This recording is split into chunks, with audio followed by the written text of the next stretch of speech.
Andy, I've got a question for you. Mm-hmm. I'm 15 tomorrow. Does that make you feel old or not? Yeah, because I'm double your age. Yeah, that does make me feel old. It makes me feel old. Welcome back to West Ham Unofficial. I hope you are all well.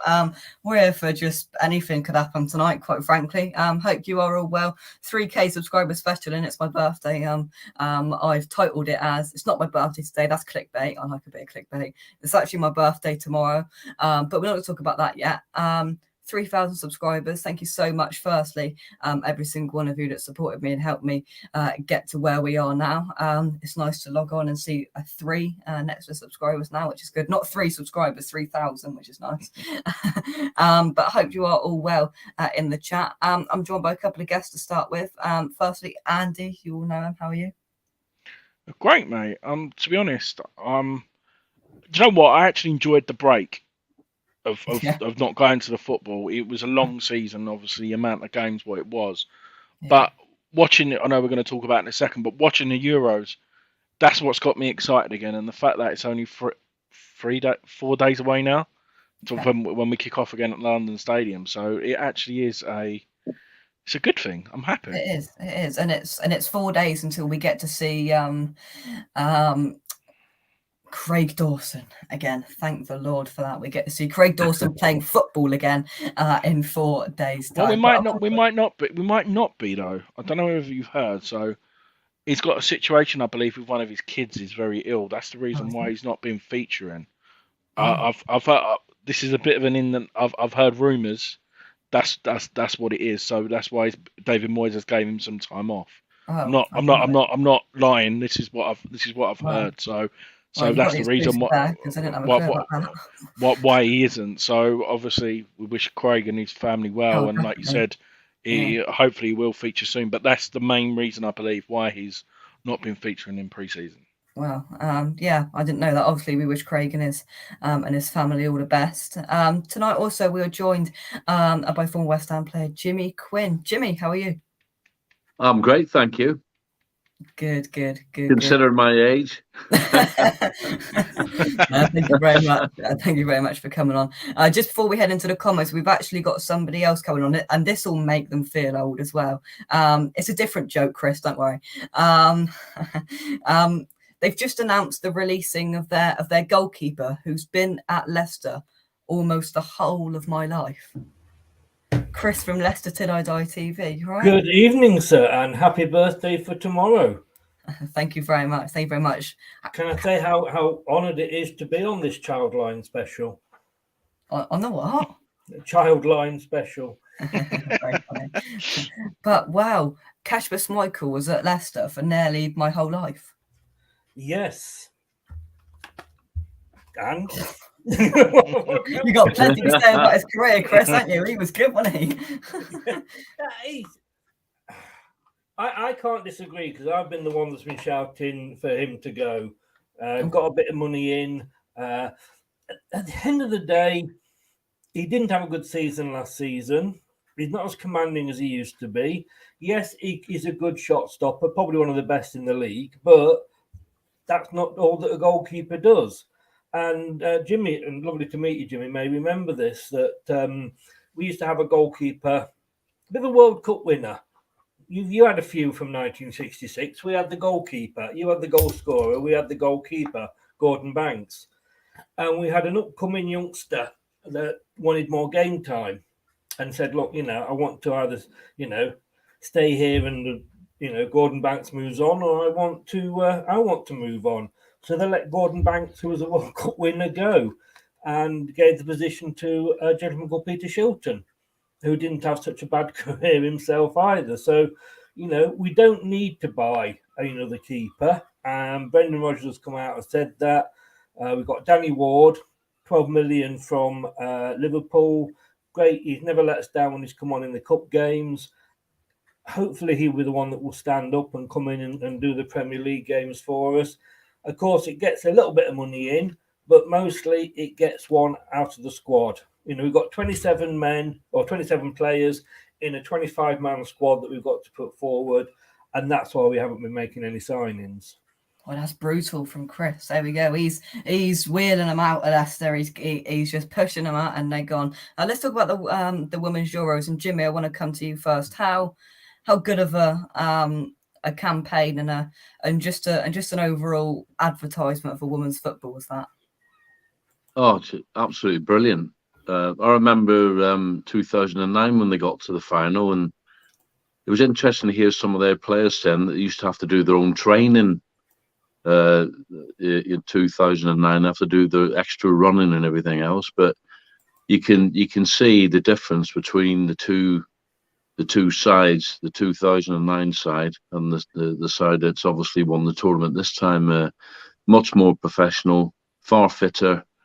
The standard of player was amazing, really. A couple of goals were scored by some of the English girls, and if it had been men scoring those goals, you wouldn't have heard the last of it. You know, the back heel, the chip in the final. I mean, to do that in the final in front of nearly 80,000 people and chip the ball over the keeper, that takes a lot of bottle, I can tell you. Yeah. And it was just amazing. I really enjoyed it. I'll have to admit, I've not been a big advocate of women's football. You know, I just thought, well, great, let them play against each other and whatever. But I have to say, I'll eat my words. I was always moaning to my friend about it, my best mate, about this women's football and whatever. But they were amazing. It was good to watch. They passed the ball. They were aggressive. The fitness levels were great. And it was exciting. That was the main thing for me. They really did play out of their skins. And yes, you can say we had home advantage or whatever, but you still got to win at the end of the day. And the Germans weren't any mugs. I thought they had some tremendous players, the Germans themselves. But it was, you know, I was sitting there thinking, well, it's just brilliant for the women's game. And I was talking to my friend today, and I said that the ladies' Premiership teams, I think they should be put in the FA Cup. Yeah, I think they should be put in the FA Cup. I don't know what round they should be put in, but I think they should be put in. And obviously, I wouldn't say they'd go on and win it or anything like that, but I really do think the standard of women's football is you know, from 2009 till today is just astonishing how far they've come. Yeah. I think the push has to happen now. Is that, you know, we've got this building block now in England, and the push has to happen, and it's got to progress forward massively with the funding and everything else. But let's bring our next guest on. We haven't got her for a long time, so joining us from all the way over from La Liga TV, Semra Hunter is joining us. Semra, how are you? Good. How are you? Happy birthday! A day in advance. I hear it's tomorrow. Yes, thank you very much. Let's get your thoughts on the Women's Euros, and how good of a campaign and how good of it all did you think it was, and what an advertisement for women's football. I think obviously it's brilliant, and it's great to see that the women's game is growing in the way that it has been growing, that it's growing exponentially. And not only that, I mean, you were talking about the quality that's been improving, but the fact that so many people are showing that they have an interest in it, that they want to see the women's game succeed. And we've seen 3 times already this year, in a span of 5 months, that there have been record attendances, 2 new world records, and then a record set for the European Championship, whether it was a men's final or a women's final. It's spectacular to see. So I think it's also very positive. It's very positive, obviously, what we are seeing from them. I think this is only just the beginning. It should be just the beginning. And I grew up in Los Angeles. I'm from the States originally. So I went to the women's final, the World Cup final in 1999 at the Rose Bowl. And the impact that game had on me really just kind of reminded me of myself 23 years ago when I was at that final, watching the Euros finals. And just seeing all of the people, the little boys and girls that were at the stadium at Wembley, and the thought that maybe they could have that same kind of experience, that who knows what kind of impact or influence that game is going to have on them 20, 25 years from now. It was really heartwarming for me to see. And so I hope that is the case And like I said, it's shaped my life. I work in football, and a large part of that has to do with what happened that day. So hopefully that will be the case for a lot of people out there that were at the game at Wembley, that they have a future that has something to do with football. Yeah, I agree. Do you think that that the push has now got to happen? I mentioned just before you come on is that the push has got to happen where this has got to be pushed out there. The funding has got to be brought in, and this has to continue where people are watching and going and having interest in women's football just as much as men's football. Sorry, could you say that again? I don't have the great. There's a bit of ambient noise behind me. I'm in a restaurant. So I wasn't able that's all right. I just said, do you think the push has to happen now where funding and everything else has to come in so women's football stays at the peak of where it is now, so it challenges and becomes a staple in life for people like men's football is? Well, I think this is definitely an opportunity for this to be a watershed moment, and that we should be able to follow and ride the momentum, and that there is a wave going on. Right, next summer there's the Women's World Cup. So hopefully the fervour, the excitement, the thrill around what happened in England this summer will carry over, not just in England, but beyond, over into the Women's World Cup next year. And obviously investment has to happen at a grassroots level. It has to start at the bottom and work its way up. So as long as there's going to be investment made in the right aspects and the right part of the women's game, then I think absolutely, then there's all sorts of positive things that can come from all of this. And hopefully there will be a focus now on trying to give opportunities to little girls to be able to play football, to be able to do what they want to do, which of course is to do that, whereas before, for the longest time, for whatever reason, it wasn't necessarily available to them. So hopefully now it will become available to them, and it will become normalized. For me, it was so strange in some ways to see that this hasn't really happened yet in England, because it was such a normal thing for me when I was growing up. I mean, football was always our sport. It was always girls' sport, women's sport. So no one ever treated me differently just because I wanted to play football. Actually, I always had the quite opposite experience, which was that everybody encouraged me to play football. It was the most normal thing in the world. And so it still kind of boggles my mind that that's not the case in 2022 in England or in Europe necessarily. But I am really happy to see that strides are being made. They are making a big splash. People are aware now. They're conscious of what's going on with the women's game, and they do want to show their support for it. So I think this is a great moment to capitalize on in order to make sure that this isn't just a one-off, that this is something that is here to stay and will just get better from here. Yeah, indeed. Semra, thank you very much for coming on. Thank you for the birthday wish, and I'll speak to you soon. You're very welcome. Enjoy your birthday. Take care, everyone. Bye. Thank you very much. Bye-bye. Yeah, bye. I've got to go as well, guys. I just popped on to say happy birthday, Nipper. I've got a show at 7:30. Funny enough about the Euros. Good luck to West Ham next season, mate. Yeah. As long as you finish one place below Leicester, I'll be happy. But don't bottle it this year. That's what we got told. All the best. Hope you have a good season, and I'll speak soon. Take care. Brilliant. Mate. Thanks, Chris. Catch you soon. And have a happy birthday tomorrow. Thank you. Bye. Just leading off the back of what Semra just said there. Jimmy and Andy, anything you'd like to add? I just wanted to say. Oh, sorry, Jim. It was just the club, mate. To be honest, I don't know whether anyone saw, but they've done more discount on the women. Like I think for a season ticket holder, it was like between 50 and 60 quid. I think for a season ticket, and they lowered it to 40 in like the standing area at Dagenham. So they've lowered the price for the season ticket as well. So I think that's a good gesture from the club to obviously get more people over there. I think the attendance was okay anyway over Dagenham, but that's just another step what the club's doing. So fair play to them. Yeah, Jimmy. Well, I think it's every one of the girls that won them Euros. Everybody will be watching the Ladies Premier League now to watch those players playing. You know, it's such a massive thing for the country. You know, everybody would take. I mean, the household names through winning the tournament, the household names. So you'll get more people watching them on telly. You'll get more people going to the grounds to watch them, and that they know that the standard of ladies football is very, very good now, and it's exciting to watch.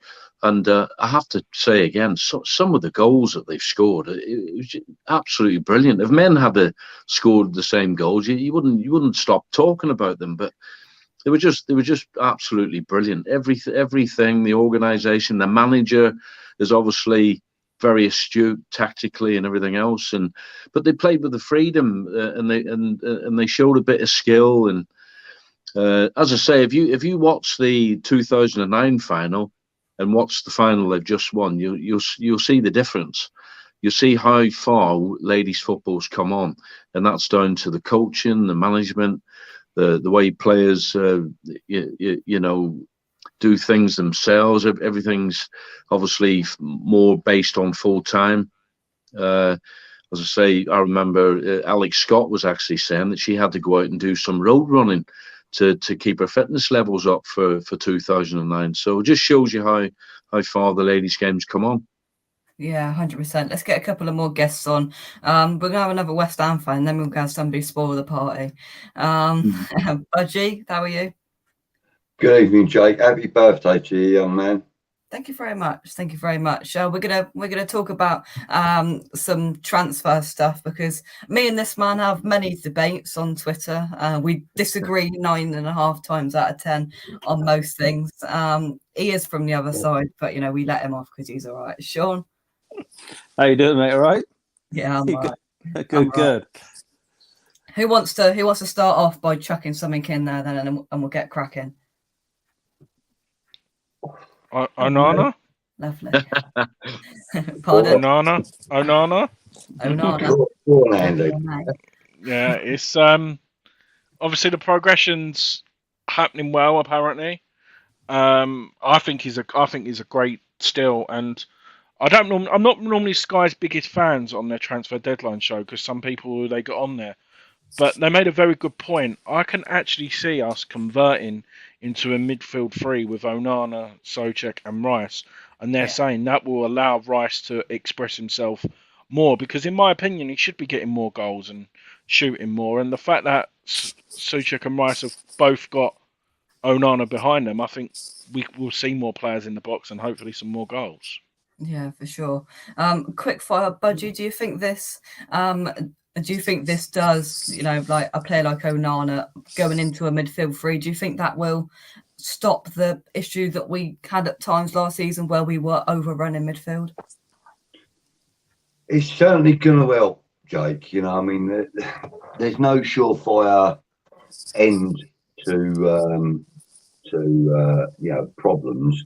You have to work at it, mate. And I'm sure anybody that's played the game will justify that.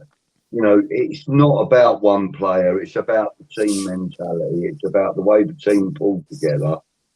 And if we do get an Onana, then there's a good chance that central midfield area will be more solid. It will be more organised, and it'll be there'll probably be certain jobs that each of them will have to be taken care of.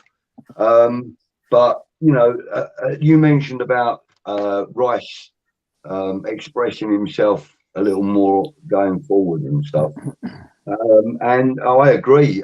He seems to have an aptitude for that, but let's not forget that foremost he's a defensive midfielder, and we need him to carry on with that as well as anything else that he can do. So as long as it doesn't take his eye off the ball, then I think we'll be okay. But Onana will certainly help to give Rice the bigger picture as far as the game is concerned. If we did play a midfield three, I think we did. Sean, overall on a whole, with the outsider with some slightly rose-tinted glasses on, what have you made of our business and what we're doing? Firstly, you said about a midfield three. Are you thinking that's going to be a back three or a 4-3-3? Firstly, I think it will revert to a back three once Aguerd's back from injury. Because that's what he played in his old club as well. Shamaka played that team in his old. I think that's what we're doing. We're not making the same mistake what we made with Haller. Haller played 4-3-3 and then we played 4-5-1. It didn't work. So I think that's what we'll be doing. The reason I asked that is obviously if that's going to be your midfield three and you want to push Rice on, he's great on the ball. He's not all of a sudden going to turn into a playmaker. So I'm thinking to myself, how are they going to line up and create chances from open play? Then it could be like my own team. Conte sets the team up where an abundance in creativity is expected from the wing backs. So then obviously you're going the same. So then you boys could tell me better who's going to be if you're going to have that midfield three. There's going to be very strong in the breakdown. Good new centre half. Zuma, if he's in there as well, and one other. Who's the wing backs that have got? Because they're going to need to. If you're playing that midfield three, which by no coincidence for David Moyes, they're all 6 foot plus beasts. Let's be honest, because they're Nana, obviously 6'4", I think. The new striker has come. He's 6'4", so you can see what Moyes is doing. But then again, if you're setting that up, it tells me that you're going to need 2 very, very good wing backs, great deliveries, up and down pace. Have West Ham got that at the moment, or do you still need to buy 2? I don't know. I think Cornet will do the job. I don't whether he's ready to jump up it. For me, I think Kostic. I think we're wasting our time. Obviously, Sean, you were linked with him. Was it last summer or the summer before? I think he's a great talent, but he's not going to drop Champions League. Does he leave on a free next year as well, Daniel? Yeah. He's gonna have a season in the sun in the Champions League with Frankfurt, and then go where he wants. Then, but yeah, I just think the business you've done. I think you need to, as a West Ham fan, it's probably fair to say you probably need to be watching the French league more and more, because that tends to be where a lot of your targets come from. I think. I know this Italian one has come out of nowhere, but yeah, I think. Your centre back's out till after the World Cup as well. Is he the new one? Is he out? Yeah. So, that's a blow. Because I'll be honest, I didn't know a lot about him, but I have heard him very highly rated. I've heard he was a good capture. So him being out, and let's be honest, it can be a weird season. I've heard a lot on the radio. It's true. Teams can't afford to start slow in this season.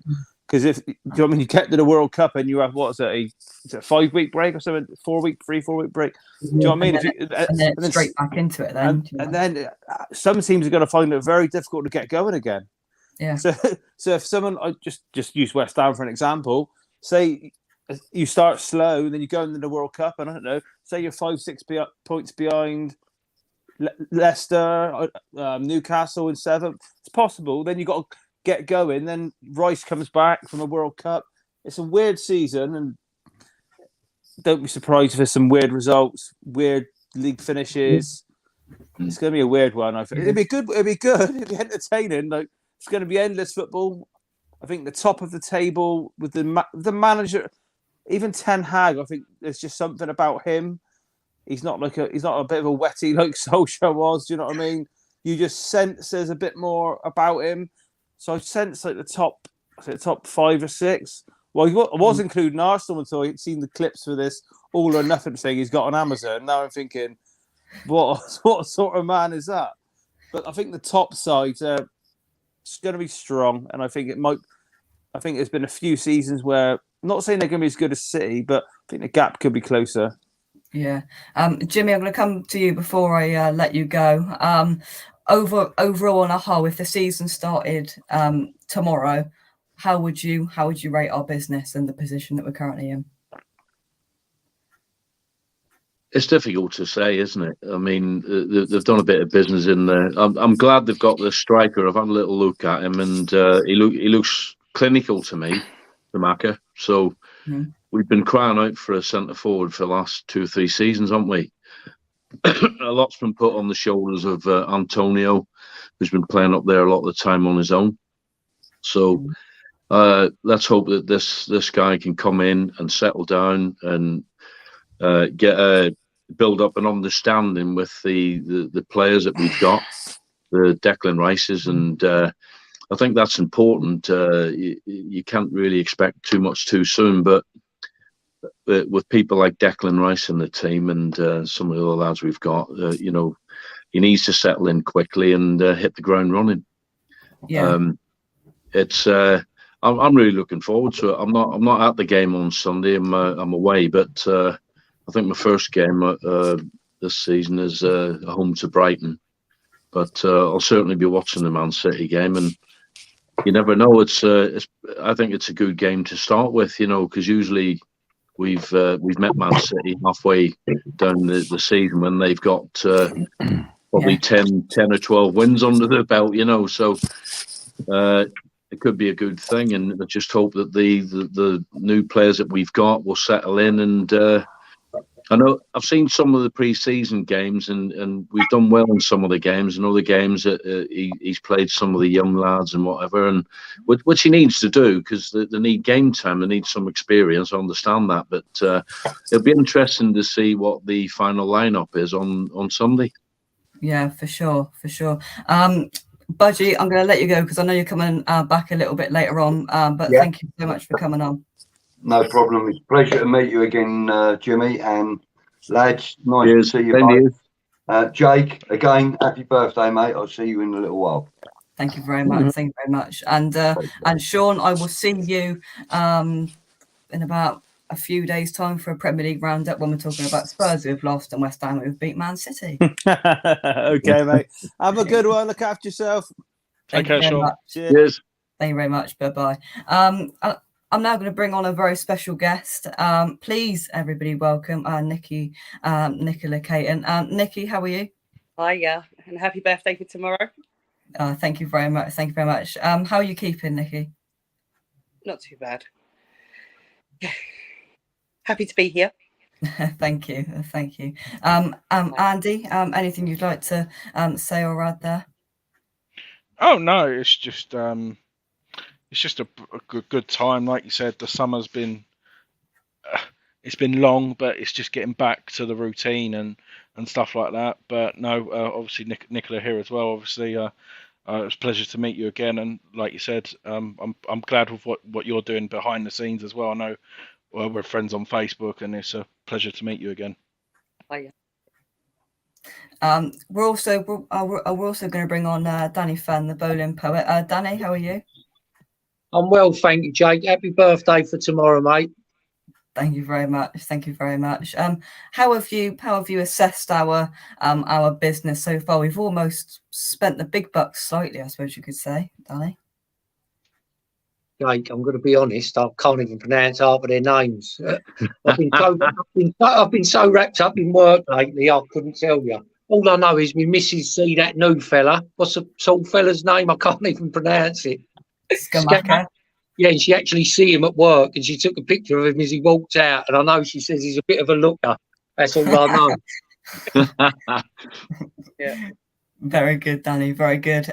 Obviously, we've brought in a few players, but if the work's not done yet, you'd like to think that we still need to still probably need to sign a left back to cover or overtake Cresswell. Would you say?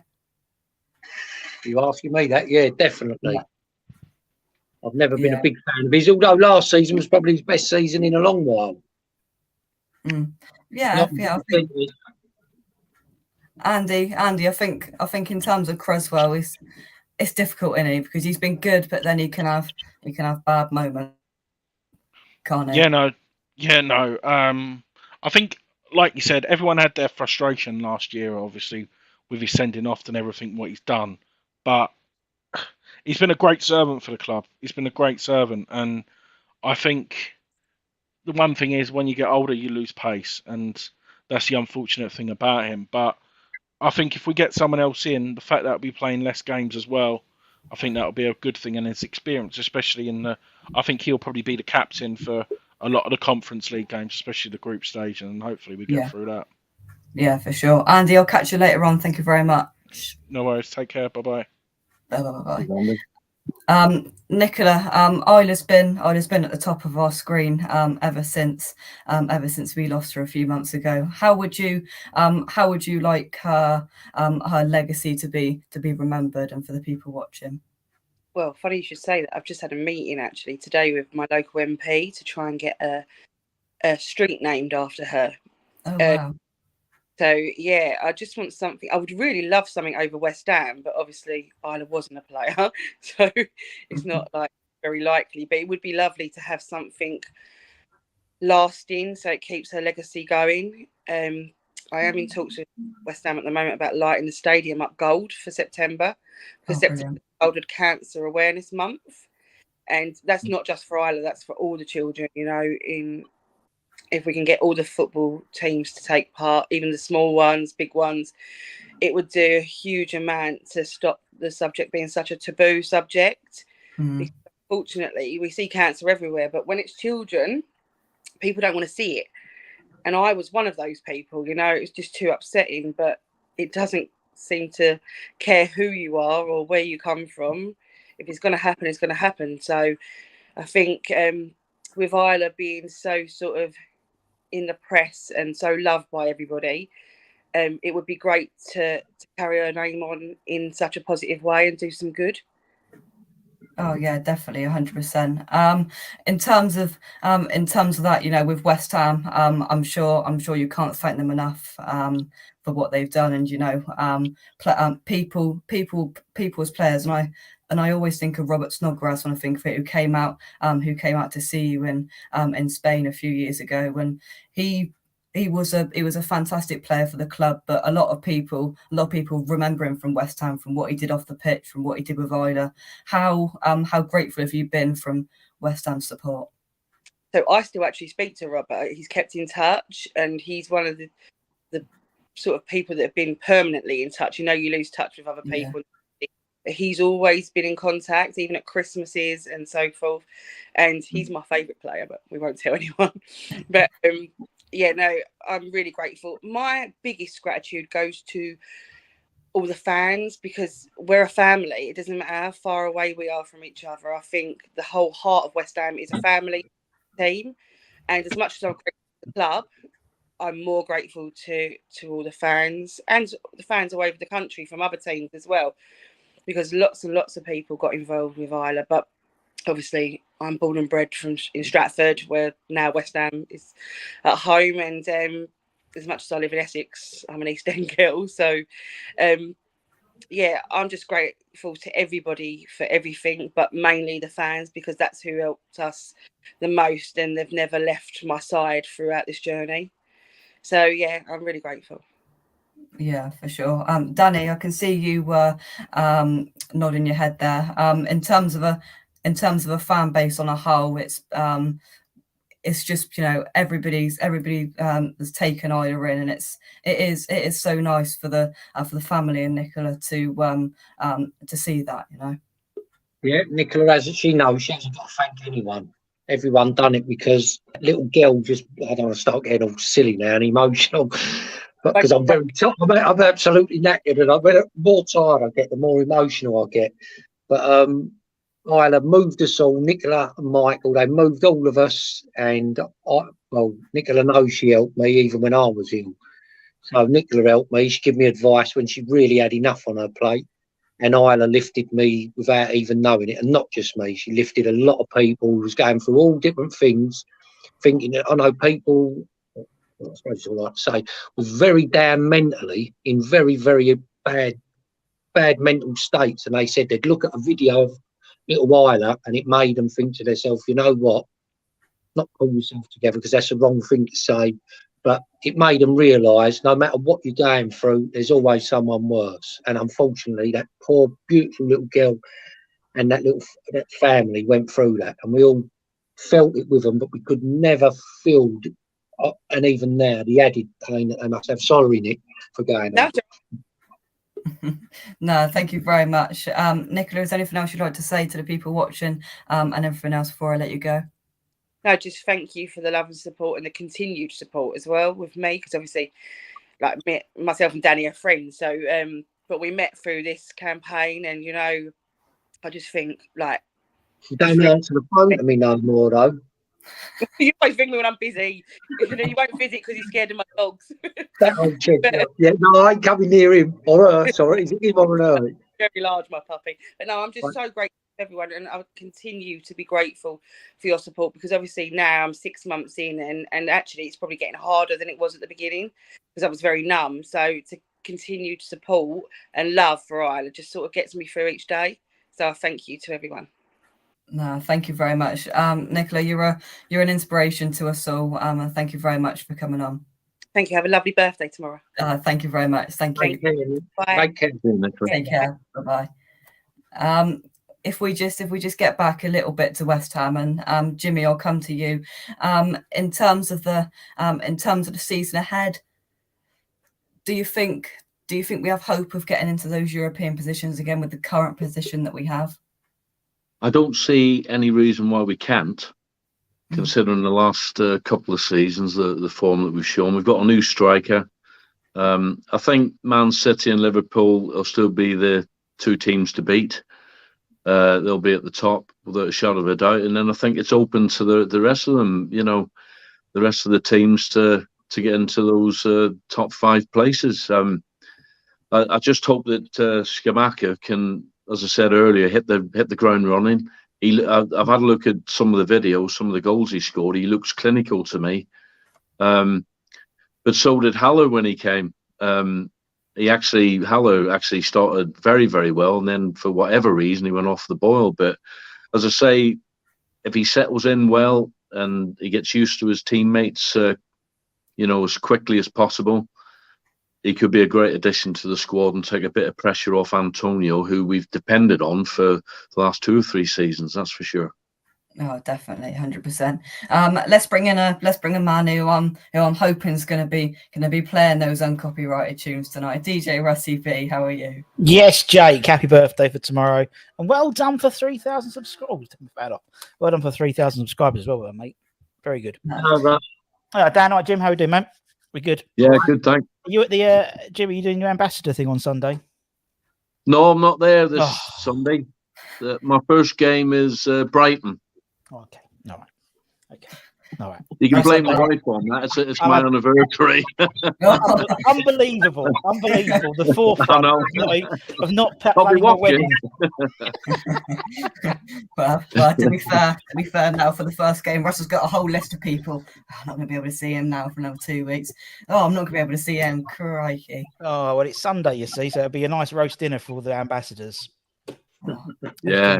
As Jimmy would know. There we go. Do we get in on that act, or do you just get the leftover sandwiches? No. I get in the act here. We get in the act. Yeah. You have to wrestle a bit of dessert from Stag.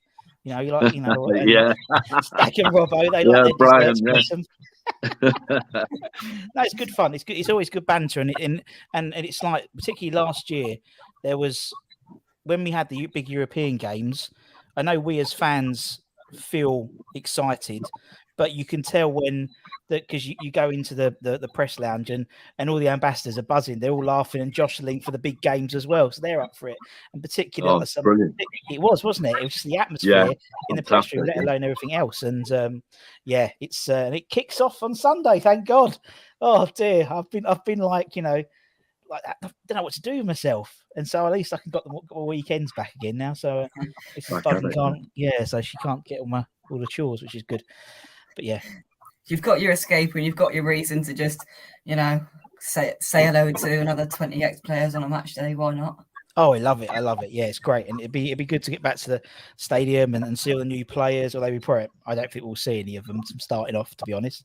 I think it'll be very similar. I know you're talking about, the game and who's in Scamacca and things like that. I think the team that probably we started the game for Man City at the end of last season, I think we're going to have most of the same for this game. Because I think obviously Aguerd will be injured, and I've got a feeling Fabianski will start, and I think Antonio will start as well. I think Scamacca will be on the bench. But he looks clinical, Jim. He looks absolutely clinical, this boy. He looks good to me. Yeah. Russ has done his research. He knows what he's talking about. Done my research. He's a good deal, and he's a good looker as well, Danny. Just like your wife said. So there we go. The missus said so. Yeah. Competition. Did you see Nicola though? Did you see Nicola though, Danny? Did you see when you said he was a good? Nicola was smiling. She was like, "Yeah, he's a good looking man." Good looker. Yeah. And hopefully more to come. Yeah, definitely. I haven't dug into the comments at all yet. But one thing I do want to mention is one person that we haven't seen for a very long time, and I think Rushy will agree with this. Where is he? Fosheezy. Oh yeah, lovely Fosheezy. Yeah, hopefully he'll be at the supporters club on Sunday after the game. He's come back for a very special show. So thank you very much for coming in, and everybody else. Thank you very much for sending your wishes and everything else. He doesn't even go on my show. He doesn't turn up to my shows, Jake. That's how honoured you must be. What can I say? You know, you must have one shirt missing in the background or something. There is. There's one there. It fell down. It fell down. Look there. There's a gap. And I keep doing this because it really annoys me. But yeah. In terms of the first game, and Danny, I'll come to you. Do you think we've got a massive chance of catching City early? I think we will. But if we're going to play them, I think we're getting them at the right time. First game of the season before they go on one of their mad, long, unbeatable runs. I really think we can, at the worst, get a draw. But I actually fancy us to win. I'm just gutted to hear Russ say don't think the new fella will start up front. No, I just think it's a bit. It's he hasn't played in it. Obviously, when we played Lons, he was in Stratford doing his shopping. So they didn't take him out to Stratford or even play him. Or you could have thought maybe he could even turn up because they played Dagenham Redbridge, didn't they, under 23s, and Ogbonna played in that game. You thought he might have given him 10 minutes there, or So I just think it's a bit of a. Moyes, he's risk adverse rather than a risk taker. So I think Scamacca's going to be the man eventually. But I think he'll be on the bench and come on. And I think just stick to what he knows. Not left stranded up front on his own. That's what I'm really hoping. Yeah, a bit like Haller. I hope he's just not left to run a line on his own. Yeah, and I think it all depends who we get on the left hand side. In all honesty, I think if we get a Cornet or, I'm putting Antonio out the left because he runs the left channel quite a lot anyway, and he's only got like a third of the pitch to run rather than the whole pitch, so he could probably do that for 90 minutes. But you're right, it's about that sort of gap between sort of the midfield and Scamacca. I mean, if you've watched a lot of him play and you've seen the way his highlights and stuff, people often refer him to a bit of a backboard as well. So he can play that backboard role, he can hold it up, but he does like getting the ball in midfield and running as well and taking the shot outside the box.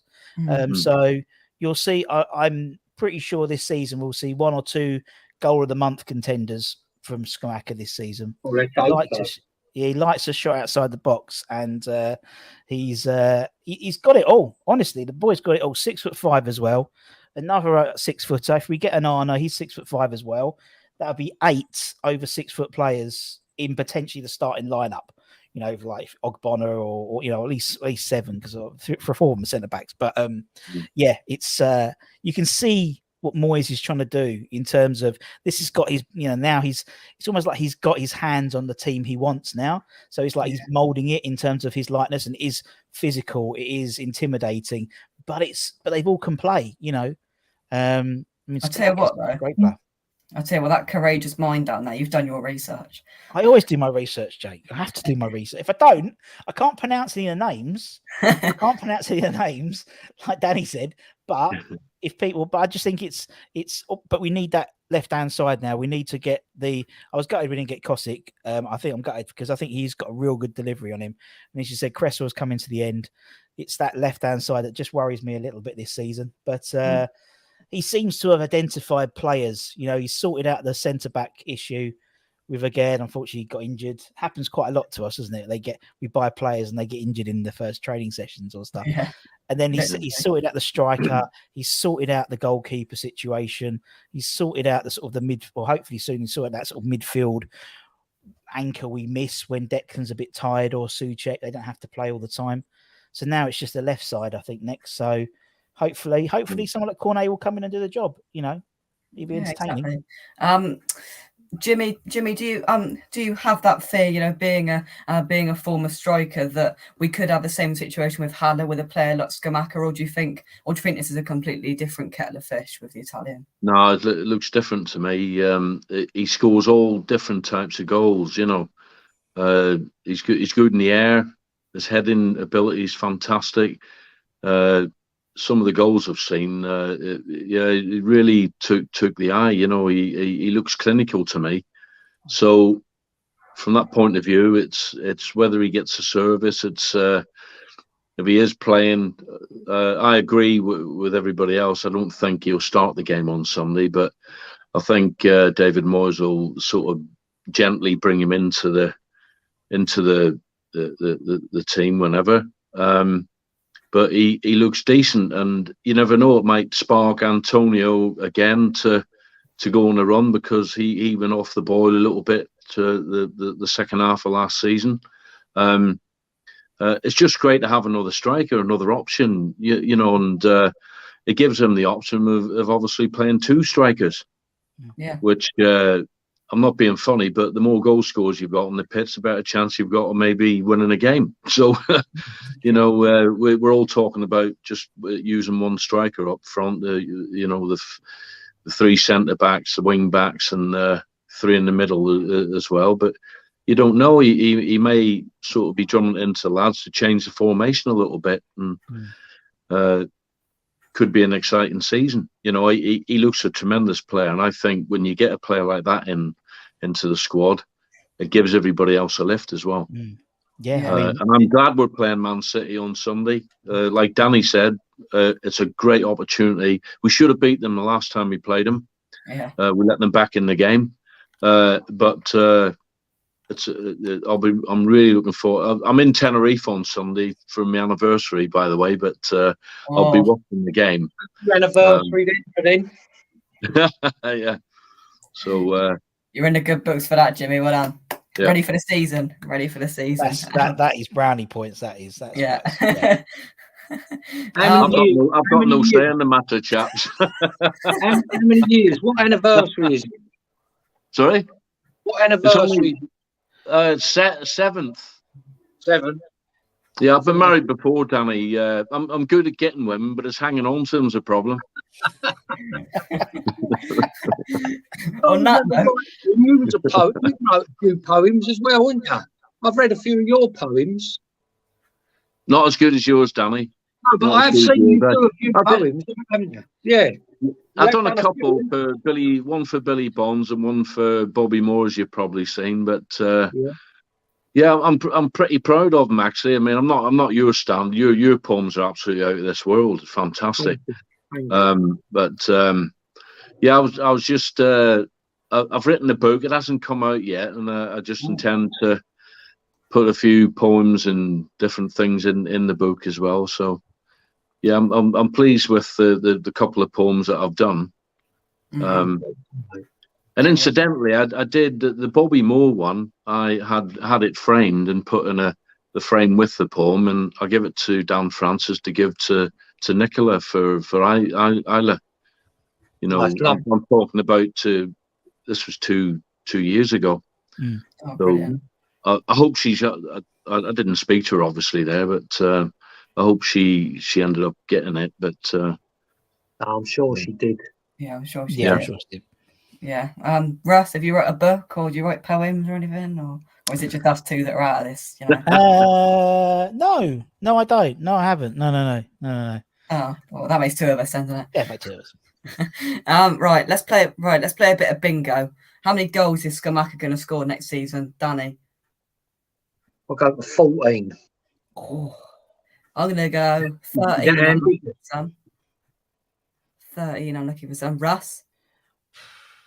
Well, considering we haven't had a goal score, and I did the maths the other day. Considering the last player we've had in my lifetime to have scored 20 plus league goals was Teddy Sheringham in the Championship. And I think up until then, I think it was 15 was the most for Marlon Harewood. I think if he gets double figures, it'll be good. Because the thing about West Ham is last season, you go through the West Ham team, say the starting 11, bar Soufal, I think every player on the pitch has scored a goal. Really? Every outfield player scored. And so I think that's still the way that we've always scored a goal. And yeah, Antonio still got 10. I think Bowen got 12 last season. So I think 10 to 12 is sort of a good score for Scamacca. But it'd be interesting to see whether that's 10 or 12 above of what we usually get, or whether that means Bowen gets 8 rather than 12, Antonio gets 8 rather than 10, you know, whether it's the goals are shared out a bit more and sort of more centralized towards Scamacca. So I reckon, I'll say 11 then. I'll say 11. There we go. There you go. Yeah. You've taught yourself out of that. I know. Jimmy, how many goals for Scamacca? Well, He scored 16 in the Italian league last year, which is no mean feat, considering it's renowned for the defences. It depends how he settles. I'll go for 16. Oh, wow. Oh, there's a striker speaking. Yeah. 'Cause I know as a striker, I mean, I was lucky enough, most of the clubs I played at, I was leading goal scorer. And when you start the next season, you want to at least get the same amount of goals, if not more. You know, you don't want to sort of get less. You want to sort of keep it up, and if you can get, I mean, I was lucky one season at Reading, I scored 40, and 40. I never emulated that the following season. I think I only got about 18 after that, but I was like player manager at the time, so I wasn't playing all the games.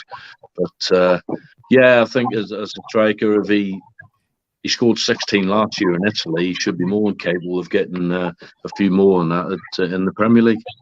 And I don't think he started every game as well. He didn't start lots of games. He was off. That's even better then. It's For sure. Who's For gonna sure. be the He looks good. Oh, say that again. Who's going to be taking the penalties? Do we know? Somebody put in on the chat. Who's taking pens? I don't know. I don't know. I mean, Scamacca can take. He does free kicks. I know he takes free kicks. He has done for Sassuolo, but Lanzini has as well. You know, Lanzini tends to take the penalties, doesn't he? When Nobes wasn't on. So, but that's a good point, that Danny, because there's not anybody that stands out. Because obviously, Noble took the penalties before, but the one that stands out for me would probably be Declan Rice. He seems to be the one that would have the composure and the confidence to do that. I think it'll either be Scamacca, Rice, or Lanzini, I think, if he's on the pitch, who will take the penalties. But it's time to broaden our courageous minds, see what I did there, and talk a little bit about Liverpool. And to join me to do that, all the way from up the road, he's about 2 minutes up the road, is Ollie. Ollie, how are you? I'm very well, Jake. I hear it's your birthday today. Is that right? Tomorrow. Happy birthday for tomorrow, mate. Thank you very much. I'll tell you what, a player that you signed, which we were very close to signing in January. Who was that, Russ? What? Sorry? Oh, Diaz. Liverpool. Pardon? Louis Diaz. No, another one. That's we was going to sign him. Oh, Nunes as well. Yeah, Nunes. There we go. Nunes, But we were after Diaz as well, and that's why That's why Liverpool went in for him, because we asked for him. You're welcome. You're welcome. Yeah, thank you very much. Ollie, you've signed Darwin Nunes as your striker. Yeah. Are you looking forward to see what you can do? You've seen him a couple of times in pre-season Community Shields already. What have you made of him? Yeah, very much looking forward to seeing him. I still think Liverpool will miss Mane this season. I think City will still be favourites to win the league. I think Liverpool will be close. But yeah, he's very young still, but he does look impressive. He seems to have a lot of energy. You know, he's there and about in the right areas all the time. But you know, is he going to settle in fast? I mean, Manny was very experienced, wasn't he? He knows the game inside out. Yeah, you know, if I'm being honest, I don't expect him to fire off as good as Manny in his first season, but I'm looking forward to seeing how well. I think he'd do really well, but yeah, of course, just really looking forward to see how he settles in. Really, yeah. Danny, if I come to you, do you think like Liverpool have any chance of trying to challenge Man City, or do you think this is very much not done before a ball's kicked, but you know it's very probable that City win it? No, I'm being honest. I probably shouldn't say it out loud because I'll get abuse on Sunday off a lot of people when I'm over there. I'd like to see Liverpool win the league. Ooh. I actually really would. Hey, that's nice. Good man. Wow. Before I become a fan of West Ham in the mid-70s, I liked football and players.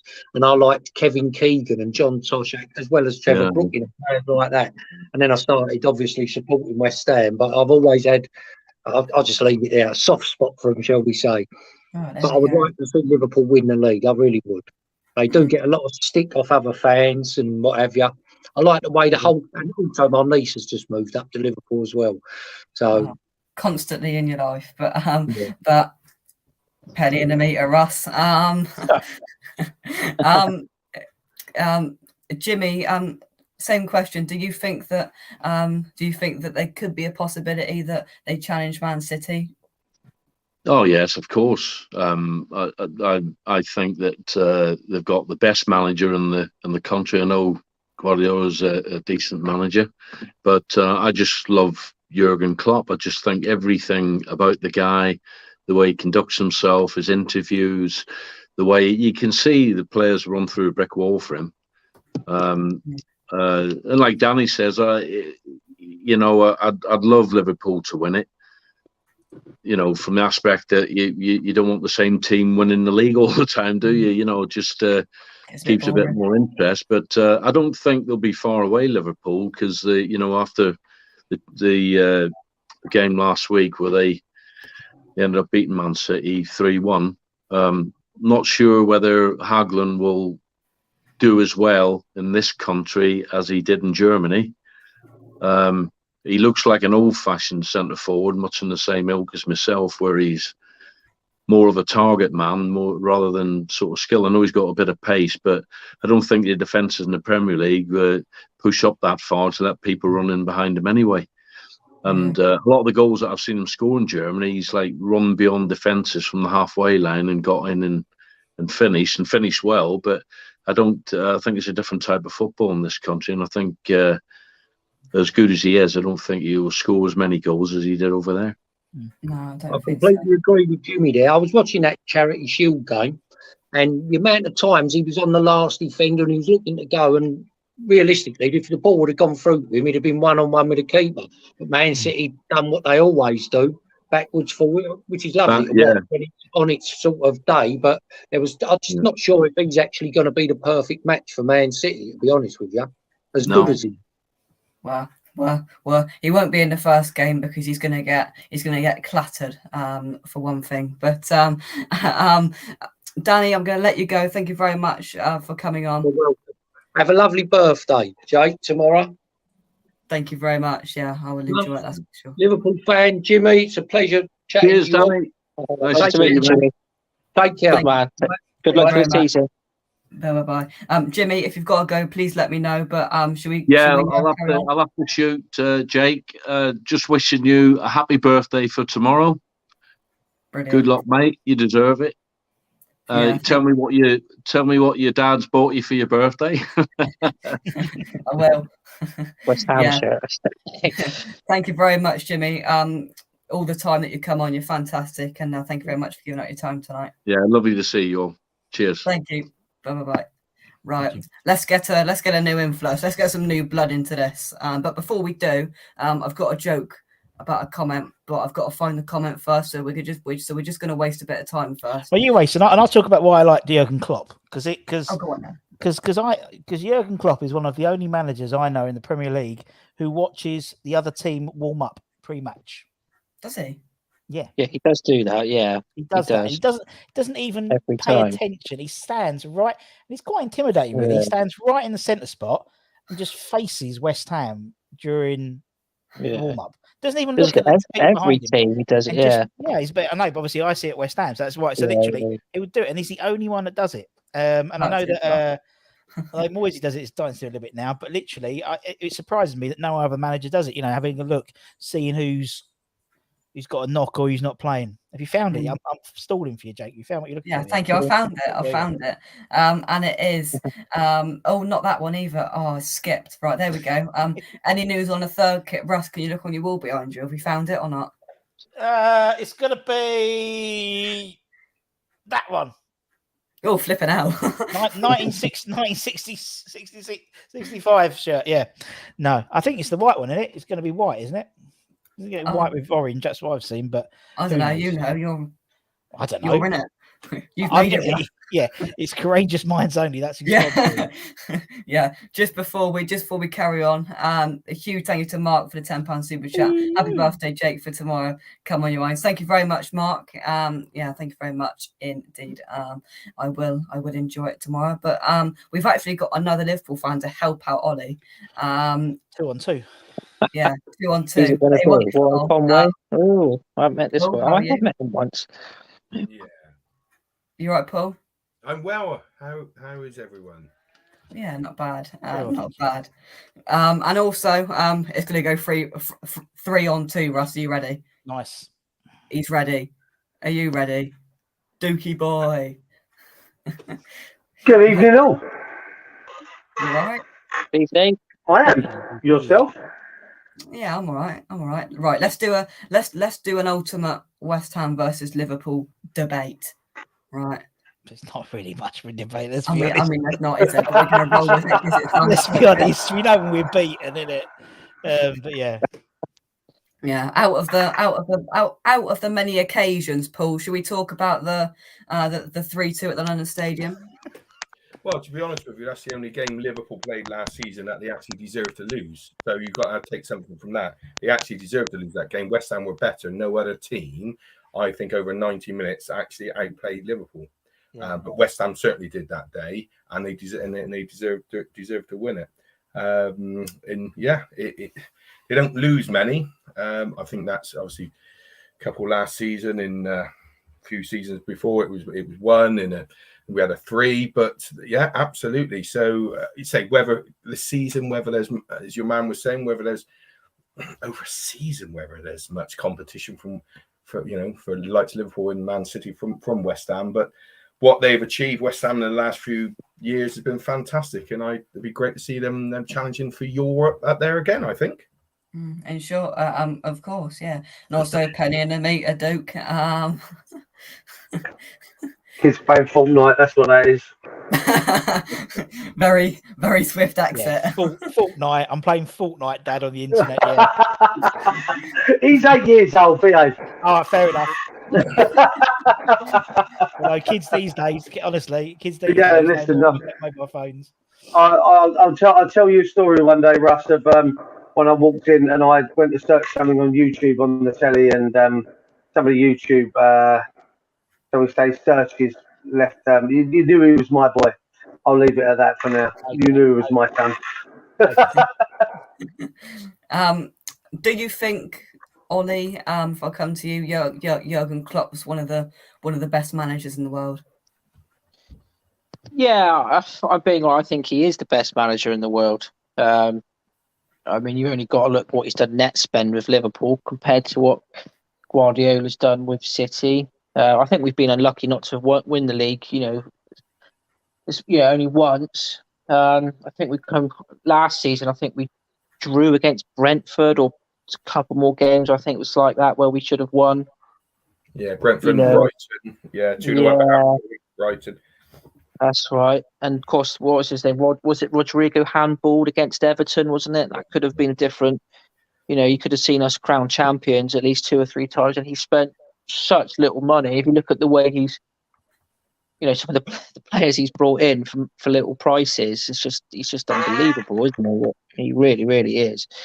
So I'd say we are very lucky, and we do currently have the best manager in the world. Yeah, I think so. But Duke, we've got Super David Moyes. Yeah, you can keep him. Yeah, I think he's done great. But I think, as your man was saying there, what Klopp has achieved. I mean, let's not forget before Klopp arrived, the season before, Liverpool's goal difference at the end of the season was +4, right? +4. Sterling had gone, Suarez had gone, Gerrard was on his last legs, Sturridge was always injured, Coutinho wanted out. They had hardly anything, and now when the team was announced, you think, is Gerrard playing? Is Sturridge fit? Is Coutinho? And that was about it. And now all of a sudden you think, whether it's Alisson in goal, or the left back Robertson, or Trent, or Virgil, or Thiago, or Fabinho, or Salah, whoever up front, you think, wow, it's littered with that absolute class and what he's achieved. And yeah, people say, they don't remember the team who's finished second. Let's not forget, it was 1 point behind Man City on 2 occasions. They finished runners up with 98 points and 92 points. 92 points, as many points as Man United have ever had in the Premier League. Let's not forget that. But you're just facing a Man City team who are just unbelievable as well. Yeah. And that's it. I've never seen a higher quality football in the Premier League from two teams. I just haven't. Even back, early 2000s with Arsenal and United, it was top football. But these teams are just phenomenal. I mean, if one of those teams doesn't win in any of the first three games, you can almost say the league's over. I mean, it's exaggerated. It's ridiculous. It's win, draw, win, lose, win. I mean, it's an absolute machine. And if Man City or Liverpool do slip up, then the other one's just going to overtake. And I do think it is. I do think it is definitely for the next few years. I don't think anybody's going to get too close to them. Russ, you are a courageous man. If you want to keep coming, you can. But I'm going to let you go. If you stay or go, it's up to you. I'm all right, man. You got nothing else? I'm all right. Joe and Flo in Ireland, so hey, I'm here all night. Oh, in Ireland. Oh, so Home Alone. Home Alone, yeah, like Kevin. They forgot me. They left me. How old are you tomorrow, Jake? Anyway, 15. God, 15. Do you remember that, lads? Do you remember being 15? Remember it like it was last week. No, I want to. Yeah, same here. I don't want to either. Yeah. Well, to be fair, Rush, you're only 21 anyway, so it was only 6 exactly. years. That's what I mean. It's like it's not like many years ago. So no. Yeah, exactly. Duke, we got Super David Moore, who's better than Klopp, isn't he? I'll be honest with you. I'm actually gonna big up Mr. Moyes quite a bit actually. When he first came in initially, I actually wanted him long term. I really did want him long term, and the reason, and I've stated this so many times in phone calls, text messages to friends, that everything that he did when he was at Everton, the consistent top 7, top 8 finishes. Russ, you've alluded to this many times, that we never had that consistency. It was always up, down. It was yo-yo, and I wanted him to come in, and I said if he could redo all that over again, but with us, then I'll be over the moon. I mean, we've had 6th and 7th finishes. We had a bloody good run in Europe last year. We've got another crack at it again this year. I think, honestly, over the course of a transfer window, we've spent more money than I remember ever seeing us spend in a transfer window on more players than. Although, let me rephrase that, not on as many players, because I think the season of Europe against Astra Gugu, we brought in about 37 players on free transfers, and was something stupid like that. So, these are quality players that have strengthened.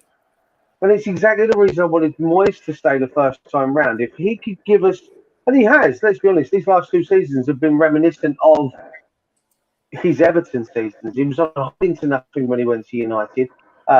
Sunderland were pretty much already down by the time he went there, and then he had that ill-fated stint in Spain. I personally think he's perfect for us, and long may it continue. Yeah. I agree. Like I said, his performances, or his team's performances at Everton, that got him the job at Manchester United, didn't it? So the fact it didn't work out there, but then again, it was just a horrendous job to take over. Obviously, taking over Ferguson had left, and he hadn't left it in a wonderful state, had he? And then he knew what he was doing. He knew what he was doing when he was walking. Every son retired at that point, didn't they? It was see ya, we're all going. Wenger did the same. Leaving party was lovely. Yeah, fantastic manager. And he's no Bob Paisley, of course. I mean, he left a team that won 3 trophies the following season. But apart from that, David Moyes. Yes, I think it's perfect for West Ham. Absolutely perfect, and fair play to him. And I think he's done a great job. And say, long may it continue. I say. Yeah. So let's go to our 2 Liverpool fans. We'll start with you, Ollie. What position do you think Liverpool are going to finish next season, and how many points off, behind, or in front of Manchester City do you think you're going to be at the end of the season? I think Liverpool will finish second, and they'll be 3 points behind City. Yeah. Oh, we've lost him. Oh, Oh, did you say me? I think Yeah. I think they'll win the league, and I think they'll win it by a couple of points. So long as they keep the players fit. I think we've seen it the weekend. Had player for player, first 11. I just when Klopp makes a signing, they just seem to fly, don't they? There's no guarantee. Thiago looked awesome, didn't he? Thiago was brilliant, wasn't he? Yeah, what a lovely player is, and he's still. And of course, people say, "Oh, you've lost you've lost these players, but you've only signed one." But I think you forget that Diaz has only played half of last season. How many points people were behind last season, and how many points they made up when they had Diaz? It's not all down to one player. There's obviously lots of other things, going on. But last season they only had him for half a season, and Nunes gives them something different. I think the stat was they when they drew against Tottenham near the end of the season, which you could say cost them the league, but you can say that throughout the season, any points drop. But I think it was at 42 crosses went into the box at Anfield, and it ended up being one, or not one ever looked like scoring from a header. Even though Jota was on the pitch, I think Mane, who was actually good, the good header of the balls, but they're not 6'2". They're not like Nunes, who's going to score goals because he has that physical presence. So it's a different way of playing, isn't it? And he's going to score goals, and they're going to win football matches. They're just going, and say when you say with Salah, Diaz, and say Jota, Firmino, and Nunes, there's just goals there, isn't there? And I always people used to say, look on your bets, do whatever. Who's going to be the first goal scorer? I said no. The hardest thing to do in a Liverpool game is who's going to be man of the match. Because any of those first 11 could be man of the match. Because, like I said earlier, none of them against West Ham because they won't get a peep. West Ham, so I think West Ham beat Liverpool once, didn't they? It's been but I at Anfield as well. If we would have known where the back of the net was, but anyway. yeah. There's a lot of that going. Well, if Van Dijk was playing, you never would have done because obviously still hasn't lost at Anfield, has he? Not in the league, Yeah. But no, seriously, I think this is one of the connection. I have to say, I only went half a dozen times last season to Anfield, but it was lovely. I went to the Man City game, which is the quality and with the Salah goal and whatever, and the performance against Man United as well. But I just think the connection between the fans and the players, in the players and the manager, then manager back to the fans, it's just I've never seen this. I've never seen anything better than that. When they're walking off the pitch, everything's a high five. Let's put it like this. I think a bit in the mid-90s, late 90s, when Collymore was playing for Liverpool, and he'd walk off the pitch, and it's like, you don't get that with these Liverpool players, because if you do now, then you get dropped the next game. You know what I mean? There's certain you've got your team, you've got the connection between fans, players, and manager, and what they have at the moment is just phenomenal. It's absolutely wonderful to see, and it could be. I mean, look, it could be come down to the games against Man City. I mean, last season, home and away, De Bruyne scored 2 goals. None of them were ever going in. They both flicked off of Matip and ended up in the back of the net, and both ended up being 2-2. Obviously, Man City say they had a bit of bad luck as well, but that's the difference, isn't it? It could come down to the head-to-head between Liverpool and Man City. Liverpool need to win one of those games, I feel. Yeah, for sure. Ollie and Paul, thank you very much for coming on tonight. Yeah, thanks for inviting us on. Happy birthday, mate, for tomorrow. Whatever you decide to do, make sure your mum and dad treat you to whatever you want. Oh, thank you very much, Paul. All the best, mate. Nice to speak. Soon. Bye. Right, thank you very much for these two gentlemen all three gentlemen who have now waited in backstage for us. Firstly, he's come back. I don't know why he's come back. He just loves it so much. No, I'm only joking. I stole a sleeve of his shirt. Yeah, goes Jake, Pardon? I accidentally pressed once I was there, I only, hi Duke, hi Russ. Hi Budge. Chelsea assigned Cucurella 50 million quid. Nice. Hey, really? Oh, yeah. Oh, my brother's only just left. He would have loved to have heard that. 50 million. Oh. That's all right. It means we're not going to get Angelino because he's going to go Brighton now because they need the left back now. So there we go. Anywho, yeah, that's the problem. A couple of other guests. Your partner in crime, Duke. He's got sleeves. I haven't seen him or spoken to him for bloody ages. Yeah, I forgot what he looked like. Look at him. Hello, Rob. How are you, mate? You good? Oh, I'm very Another good. day, my friend. I'm joining the budgie brigade.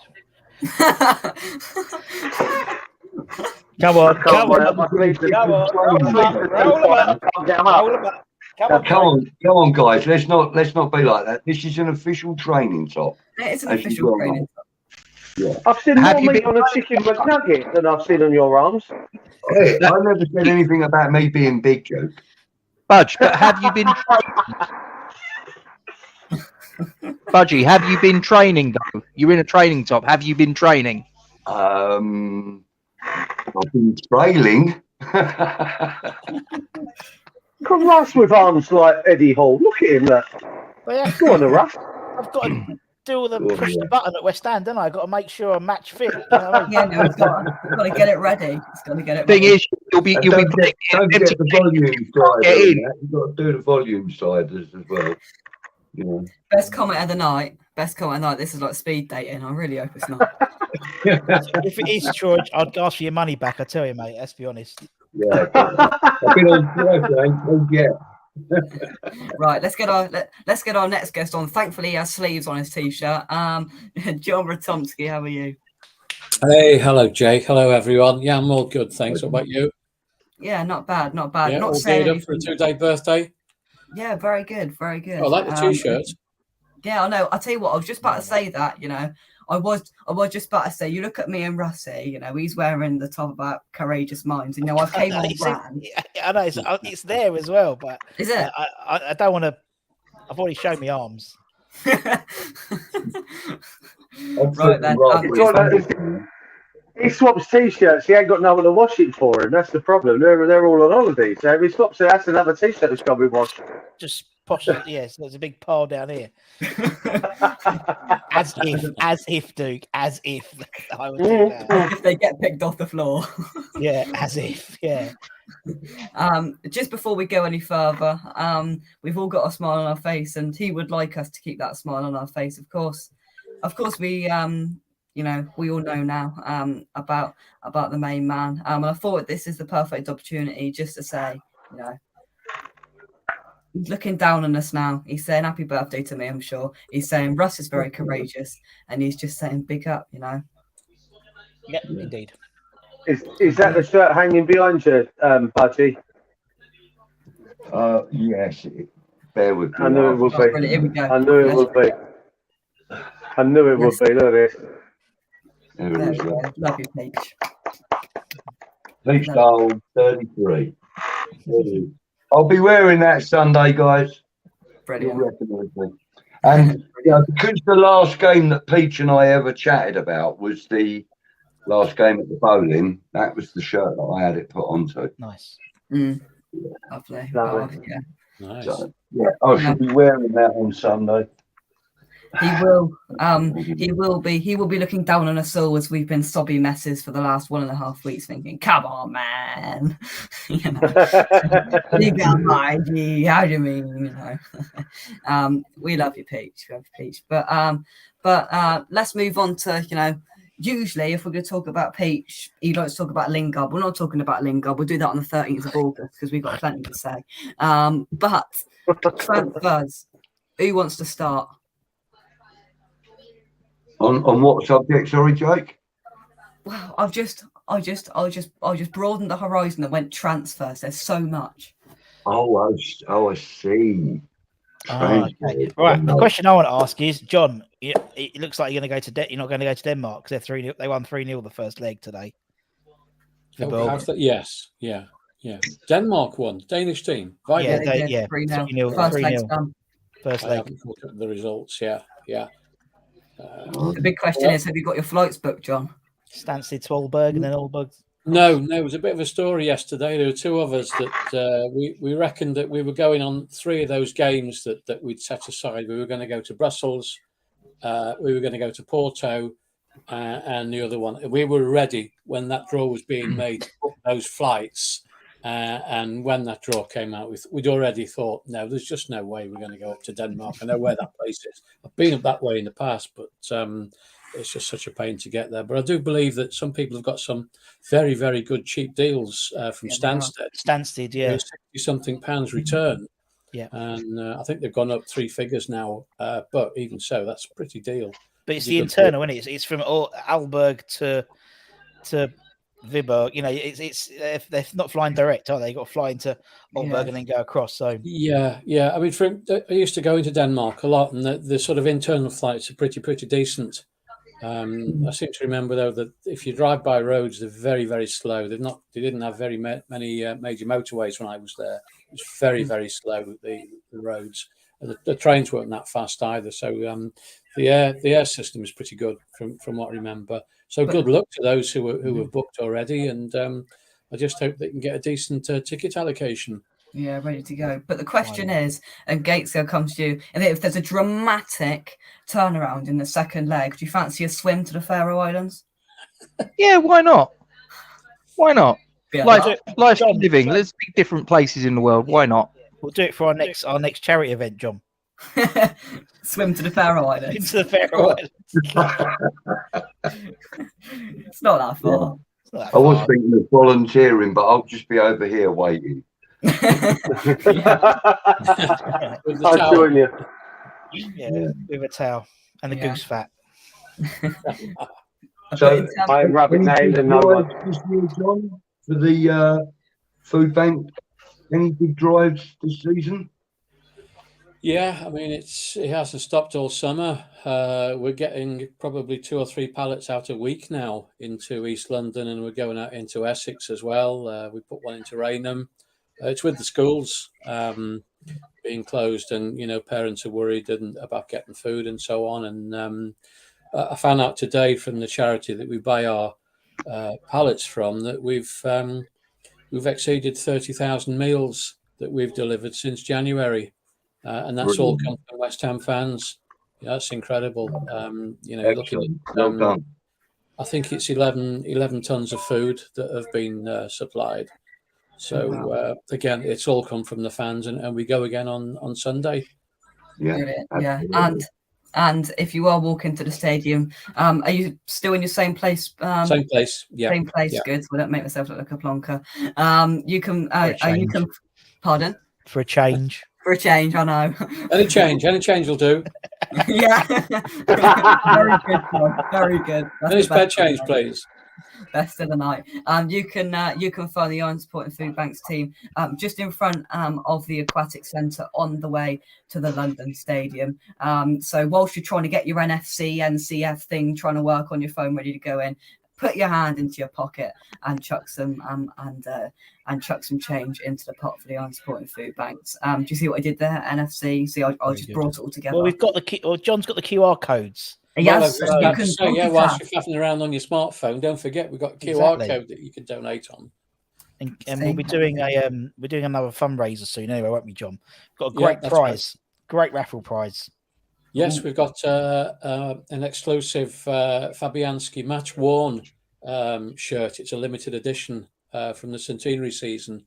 That's on its way to me. So whoever's going to win that when we do the charity event, it'll be on the way to them. So clubs confirm that today.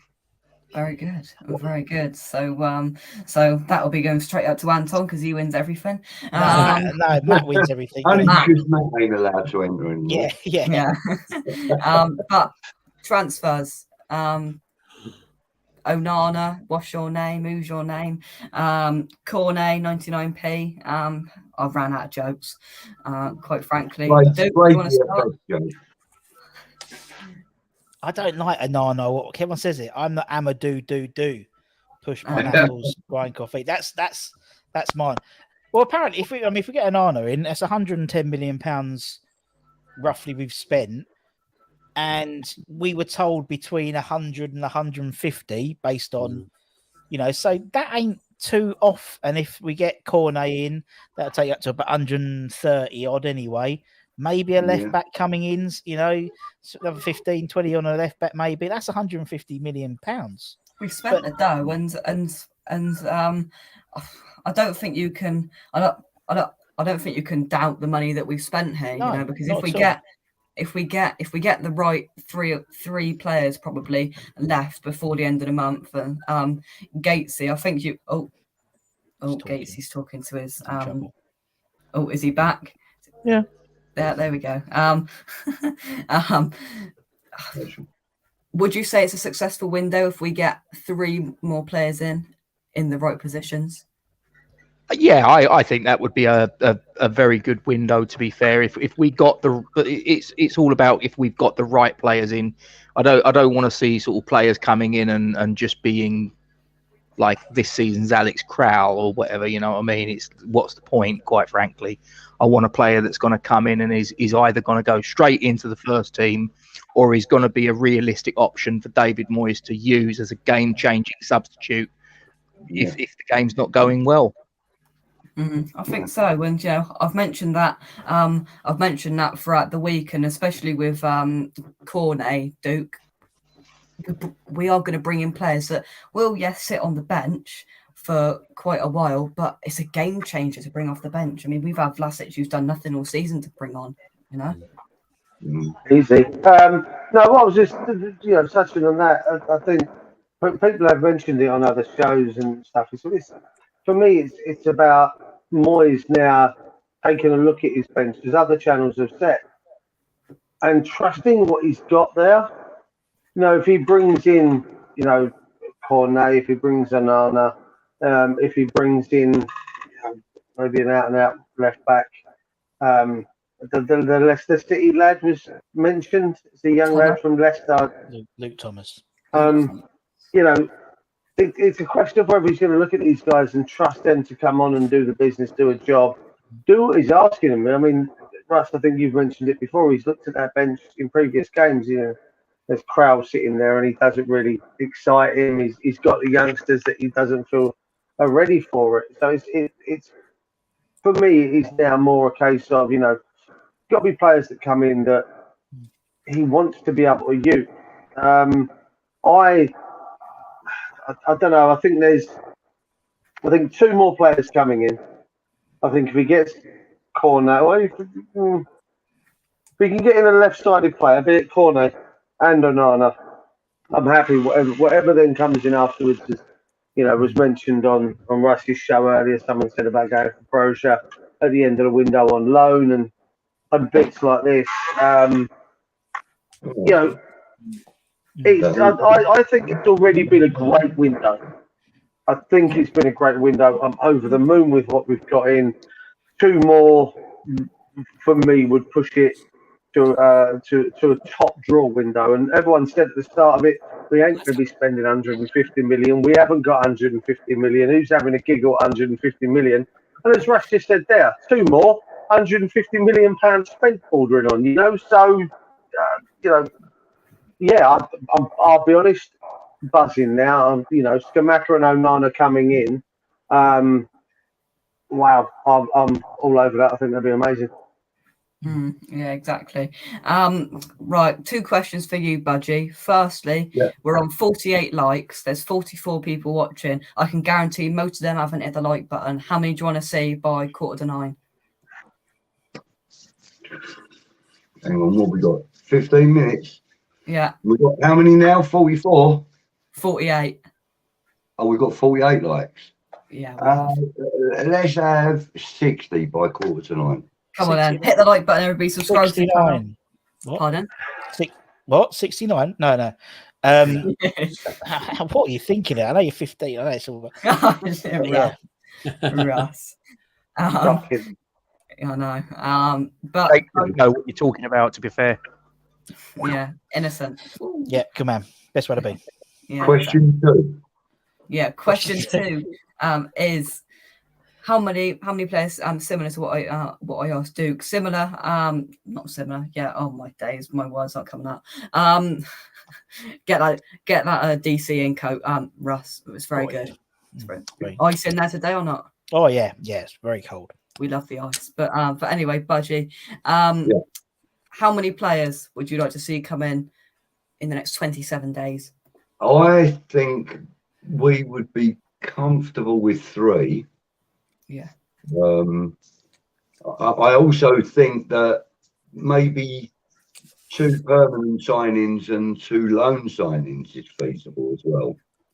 So, you know, I'd like to see a minimum of 3 coming in, and as many as you can get. To be honest with you, you know, 5, 7, whatever. Yeah. You know, they got to have the right aptitude, and they got to be of the mindset that we expect of our players.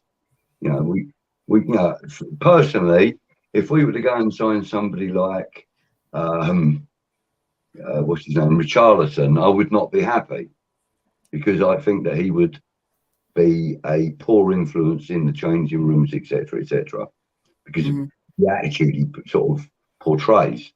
Whereas somebody like, and I'm not a big fan of his, but somebody like James Ward-Prowse would probably be a great person in the changing room, and so on and so forth. So, you know, I would like to see him pick the right people, like he has done already.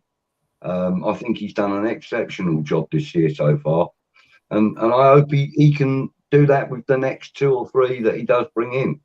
And he's bound to bring in at least another 2, isn't he? Yeah. He's more or less made that clear that he wants to bring in at least another 2. Yeah, for sure. John, do you think it's possible that, you know, we have spent a lot of money already, and that's unlike us? Could you see David Moyes nipping into the loan and free transfer market more towards the back end of this? He's got to, you know, including Perkins. We've lost 6 players from last season's squad, which I think we said right through last season the squad was too small. So if you do the maths, we need to get extra numbers. And oh, that's unfortunate, mate, to stop. Oh, that is unfortunate. Signings before the end of the month. The squad was too small, and you remember how we looked like we were running on empty towards the back end of last season. And after the Brighton game, when Moyes read the riot act, because we were that close to getting Europa League, and the way that the team fell apart in the second half, he read the riot act after that game and said that, you know, changes could be coming. Well, we haven't seen them yet. Well, exactly. Hopefully, he's made purchases to be able to make that threat good. Now, yeah. I think I'm sorry, Budgie. I think it was what you said earlier on, Russ. And I completely forgot what you said now. What about? It was clearly insightful. It really was, Russ. Was it about him identifying and fixing? I said, you know, he fixed the centre back position. He fixed the.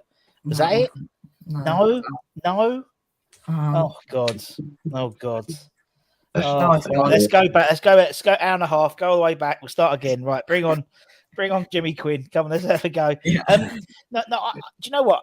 It's what I like about it is, and Duke alluded to it before when he spoke about that sort of that Bilic season, when last season at the Bowling, when we just like signed like loads of people, including like Jelavic and people like that as well, who were basically squad players. I mean, every one of Moyes' signings now is a pushing for a first team start. Maybe with the exceptions of Flynn Downs, in all honesty. But I think he's taken over the Mark Noble role in terms of, you know, he'll be playing the cup games and he'll be playing Europa League games, and, you know, don't forget we've got to play this, you know, this double header without Declan Rice, without David Moyes for the first leg, and without Aaron Cresswell as well, because obviously he got sent off, didn't he, for the semi-finals? People forgot about the we haven't got a left back for the game. People forgot about that. You said earlier, right? You better let the club know. I know. I'm going to have to give him just to make sure. We don't want to Manny on a minimised situation again. We did it last year for Lacey, didn't we? We got kicked out of the Papa John's because they played a Lacey and we got suspended. Oh, it's all good. I can just see flashbacks. I can see a West Ham Clips flashback with the dog. The flashback. To be fair, quite frank, I've got no idea what you're on about, so I'm going to read some comments. Is that all right? Yeah, right. Go. Right, this is becoming a family affair. Here we go. Happy birthday for tomorrow, Jake. Embarrassing auntie message. Thank you very much. see, we've got the whole family coming in here. We'll have the gran and Got to get the views up, don't you? Really, more than anything. yeah, So, yeah. That AdSense looks a little bit. Oh, funny. It's slow at the moment, isn't it, Russ? That's about another 5p. Thanks, Yeah. Auntie. We'll take what we can get. Take what we get. Beggars can't be choosers, can Yeah, they? exactly. Cost of living and everything. Sharky, hope you well. Terry, hope you well, mate. Hey, everybody. Apologies for my tardy timekeeping display. Well, we'll have to make up for that, won't we? Very best wishes for your birthday. Thank you very much, Terry. See you very soon. Jake is drunk a day before his birthday. I've just lost my whole train of mind. I've just lost it. It's just. How was the cruise? How was the cruise? Was the cruise nice? It was very good. Thank you very much. First person that asked. Thank you very much. Oh, I'm a big fan of Russ cruises. does his research. I love a cruise. I love a cruise, man. No, it's very good. Most of us have been talking to your dad about it, though, Jake. In fairness. Yeah, it was very good. Plenty of tan, which was nice. Plenty of food, which was nice. We all love that. Look very dapper in you. Very dapper. Yeah, had to get suited and booted, just to. I remember once we went to a posh. I remember going to a posh hotel one holiday, and Mrs. Budden said to me at the time. This is before she was Mrs. Budden. She said, "Oh, do you want to? Have you got? It's a posh place." No, it's all right. It was in Barbados. That's all right. We don't need trousers, but we did, and so I had to wear Joe's trousers for a whole week. For dinner, I came like the skinniest jeans ever, and then I had to peel them off every night. Oh dear, all the memories. I would love to have a photograph of that now. Oh God, yeah. Have you got it? Russ? What? Have you got that picture?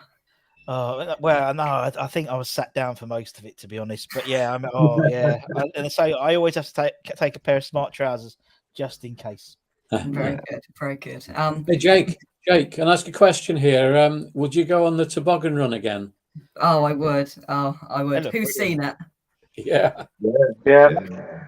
It was incredible.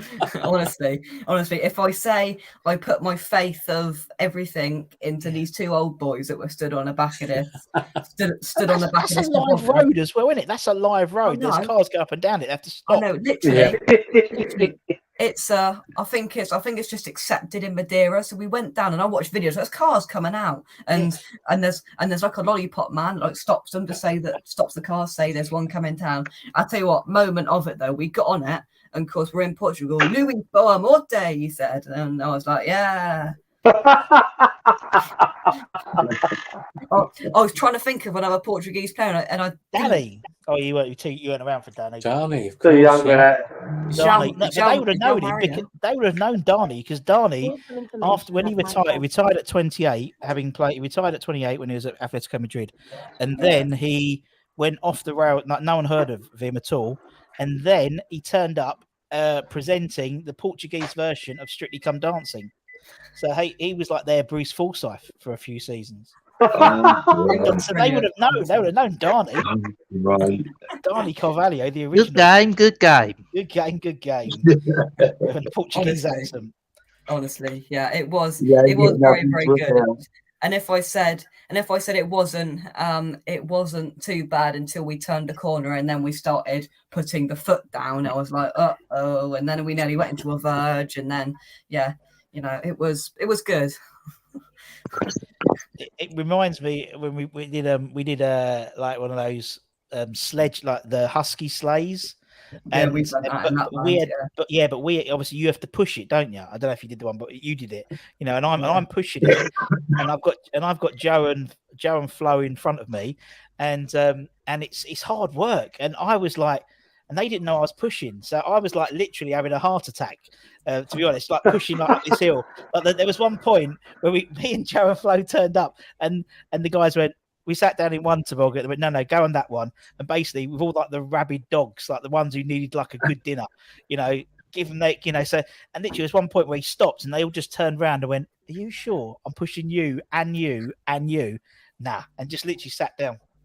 But yeah, here we go. Unlike Russ, I come prepared with my pictures. Are you ready? Yeah. Look at it. Look at this. Look at that. What about that? Lovely. Look at So two you old came boys. prepared, One old but life was in there, Rand. did your mum and dad did Dad just bring it up to you when you were talking about it? No, Mum did. My team Mum did. Your PA. What? My backroom staff. Backroom staff. Backroom staff. Manuel da Costa. Did he Great play for shout. West Ham? He did. He Yeah. did. Of course he did. He gave away a penalty for jumping high.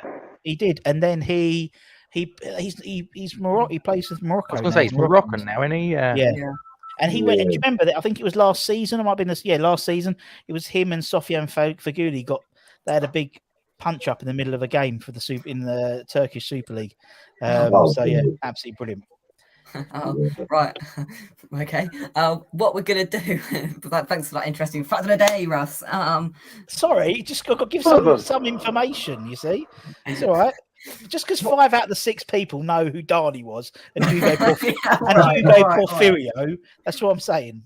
All right. What we're going to do now is I'm going to play the sponsor video, and then I want every single one of you to think of a non-West Ham related question, random, a question to ask.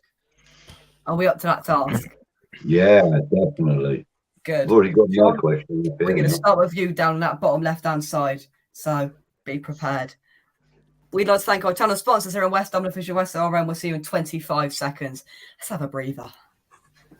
Please check out our channel sponsors here on West Ham official SRM Carver & Son. SRM Carver & Son provide crushing, screening and aggregate recycling services across southern England. You can check out SRM Carver & Son and more information by clicking the link in the description down below. Once again, a fantastic and a huge thank you to SRM Carver & Son for sponsoring West Ham official, and come on you irons.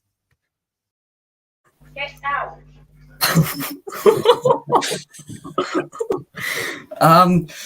Now what we always do with that video, do I look younger or older now? Older. Older. Of course you're going to look older. It's not like Back to the Future. Some people say I look younger. I just get you got longer hair in that picture. Yeah. You're showing signs of life, Jake.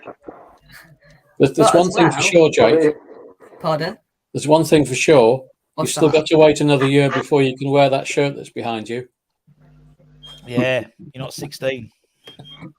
That's your point. That's all right. It'll stay there. That's all right. But have we thought of our random question, John? For me, who's Yeah. going to watch this Arsenal Fly on the Wall documentary? Oh yeah. Yes. I love them. I love them all. Comedy. Comedy. It's going to be brilliant. Comedy. That's a good way to start. That's a good way to start. Absolute comedy. I can't wait to watch that. And it comes out on my birthday. What a coincidence as well. What a coincidence. Gatesy. Oh God! If anyone's watching this that's on the Hammers Chat WhatsApp group, they'll go, "Oh no, he's asking that question," because there was a discussion that we had. Forgive me, Jake. I'm going to bring the tone right down. Uh-oh. Whatever happened to white dog crap? It wasn't only the Hammers Chat forum or that one. It was someone else as well, wasn't it? Very good. Very good. Budgie? It gets picked up now. Yeah. Okay. Between the 6 of us on screen, how many games do you think we've actually watched live? Well, Russ gets it for free anyway, so he's at about 3 million.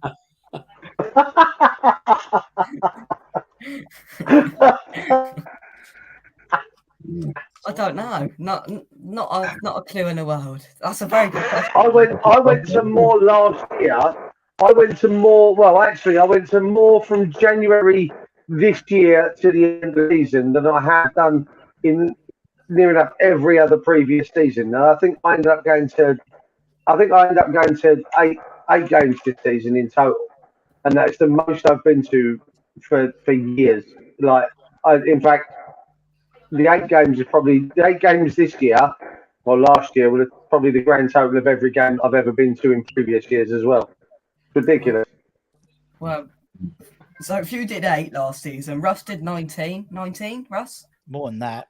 Europa League. Oh, Christ, we're not counting Europa League. That makes it Carabao, complicated. FA Cup, under 23s. We also had the Betway Cup. Okay. Oh, yeah. Sorry, Rob. Got to be Sorry, close Rob. to 70 games, isn't it, Rob? How many games did we play in the Betway Cup last year? Did we get every Got to the round? final. You got to the final again Yeah. last year. There's only one round in the Betway Cup.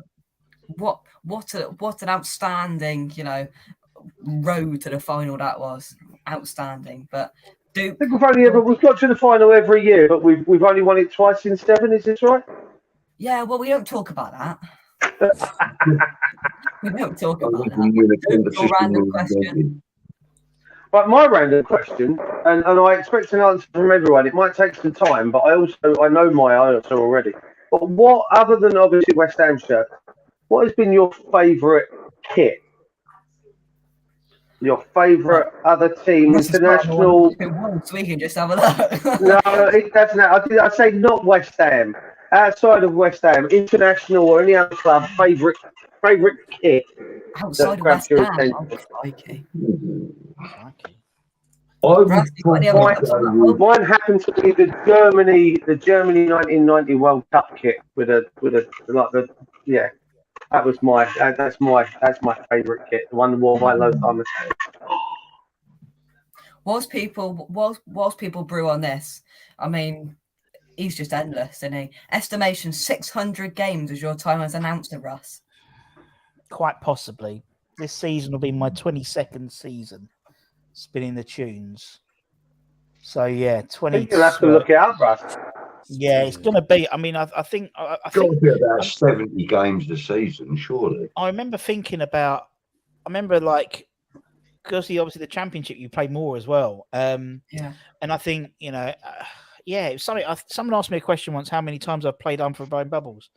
And I think we figured it out. It was something about 1,000 times, and that was the last season at the Bowling. So yeah, would it be? It's probably about. Yeah, I reckon.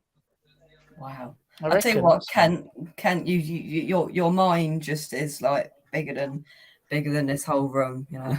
That's incredible. Because I couldn't work that out. Russ, have you got a random question? Random question. Okay, here we go. Right. Okay. Obviously, Jake is 15 tomorrow. What if, and we'll say it for everyone else, what was your favourite birthday party? Did you have a favourite birthday party when you were younger, gentlemen? Yes. Mine was 21st. Do you remember it, Budgie? I remember the first 2/3 of it, yeah.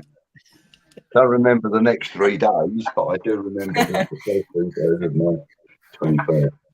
It was very, very messy. Very messy. We started off in Dover and we ended up in Amsterdam. At all? Yep. Yeah, there was 11 of us and it was messy. Very, very messy. What year was that, Buzz? What birthday? That was my 21st. Were they still?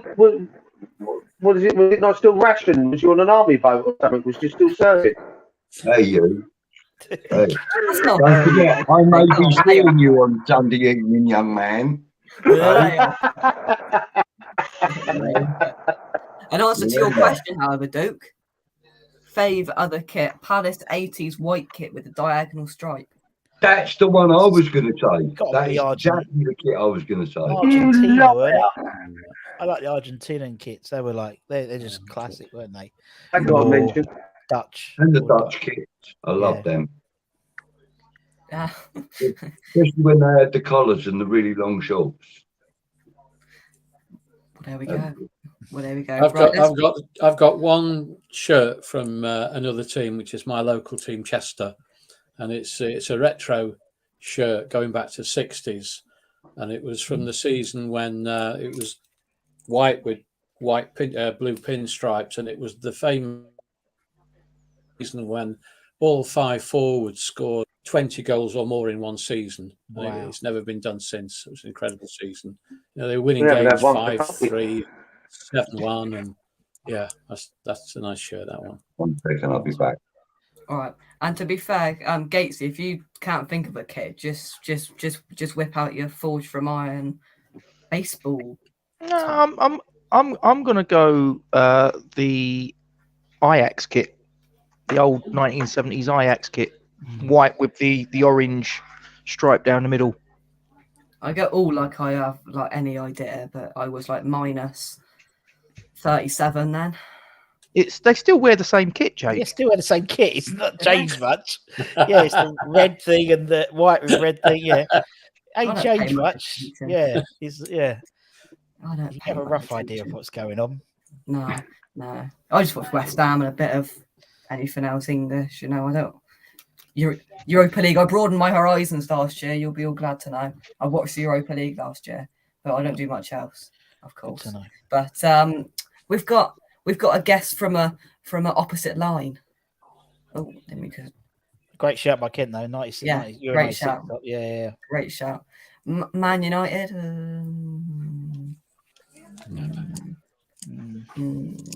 No. Yeah. No. Let's bring him on. Rob, how are you? I'm all right, Jake. Thanks for having me on. I got a couple of minutes before I dash off. Just wanted to pop on and say happy birthday for tomorrow. Oh, brilliant! Thank you very much. Just on the topic, have you got a favourite shirt ever? Maybe the Euro '96 England top. Really, really love that top. And what was the World Cup where Keegan was great? That top he used to wear, the England top then. 82. 82 it was, wasn't it? Yeah, that I really like that as well. But other than that, the Holland kits, I don't really like many of the other club kits, to be honest. But or this one, quite like this one. Hey. That went down well. Yeah, that was a lead balloon. Right. A couple of questions in one about Man United then. What do you think of Ronaldo? Where are you going to finish? And what do you think of Ten Hag? Go. Ronaldo shouldn't have come back to start with, and the sooner he goes, the better. Ten Hag, there's nothing to say yet, is there? I'm happy that we've got a young, progressive manager. Can't really argue with the appointment. And what was the third one? Where are we going to finish? Yeah.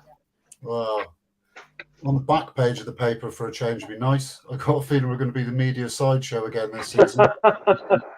Yeah. Top six, maybe a bit lower. Don't really want Europa League again if we're just putting the squad together.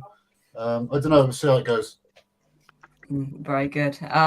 Rob, I do hope we finish above you, and I do hope we beat you at Old Trafford. But it's been moved to 4:30 on a Sunday, which is a nightmare. But hey ho. Yeah, it's a bit of a pain. As usual, they don't bear the fans in mind, do they, when they're putting the fixture list together? They don't give a toss about the fans, do they? They don't. But yeah, thank you very much for coming on, Rob. And as I said, I hope we finish above you. I doubt it, but there's always a hope in the world, isn't there? Whatever happens, I can't wait for the new season to be starting. It's going to be a cracker, isn't it? One way or the other. But yeah, happy birthday, Jake. Glad you had a good holiday, and I'll see you all again soon. Cheers, thank you very much, Rob. See you. Thanks for coming on. Bye-bye. Right, Kent is testing your Chester knowledge, John. John, did Michael Owen's dad play for Chester? I think so. Apparently he did. Terry Owen, isn't it? Terry, I think. Yeah, is his name in it? Yes. Can I answer to Kent Hammers? Yeah. Michael Owen's dad, Terry Owen, did play for Chester. Very good. It was a tricky winger going back to sort of early 70s, mid 70s. He used to score a lot of goals. I remember seeing him score a hat-trick against Newport County in about 74, 75, I think, the promotion season. But he was a very, very good right winger. Yeah. And, that's just an example of Kent's endless knowledge. Chester. Superb, Kent. Superb. Right, let's finish off of a funny comment, a funny stat, and where you think we're going to finish next season. Russ? A funny comment? Yeah, just make me laugh. Make you laugh? Yeah, make me laugh. I've already made you laugh already. I've already made you laugh. Oh, I don't know. Just say a league position. Okay, West Ham are going to finish 7th. That's good. Duke? Oh, sorry, Russ. Go on. You No, were at don't mid. cut me off. Don't worry. no, all right. 7th. 7th. Duke. 6th and cup in the bag. Cup in the bag. A cup in the bag and 6th in the league. Very good. Very good. We'll go to Budgie. Oh my God, what's going on here? Sorry to vote, guys. Happy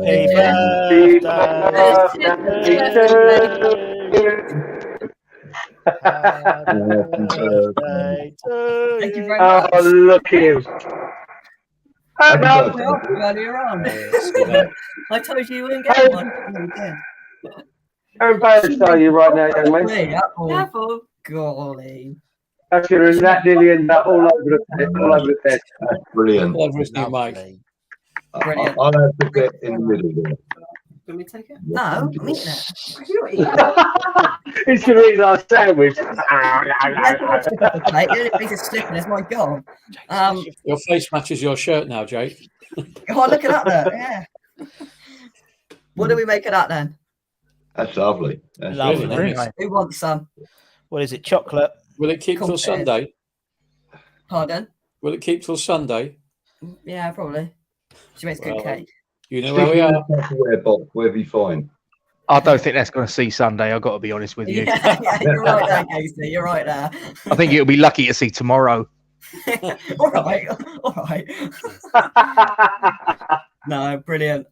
Thank you very much. Happy 15th birthday, Jake. Thank you very much to myself. Yeah, there we go. Oh, it's rattled me. You thank yourself for your own Yeah. birthday. Yeah. Oh, that's every day. That's one big cake. I Right, thought where you were said we? we've got to make you laugh, not the other way around. Yeah. Right. Before we were rudely interrupted, who was talking? I was, yeah. Sorry. Yeah, I was saying I'd love to be as optimistic as Duke and say 5th and a cup in the bag, but I think 7th and Europa Conference League title. Oh, we'd love the conference, wouldn't we?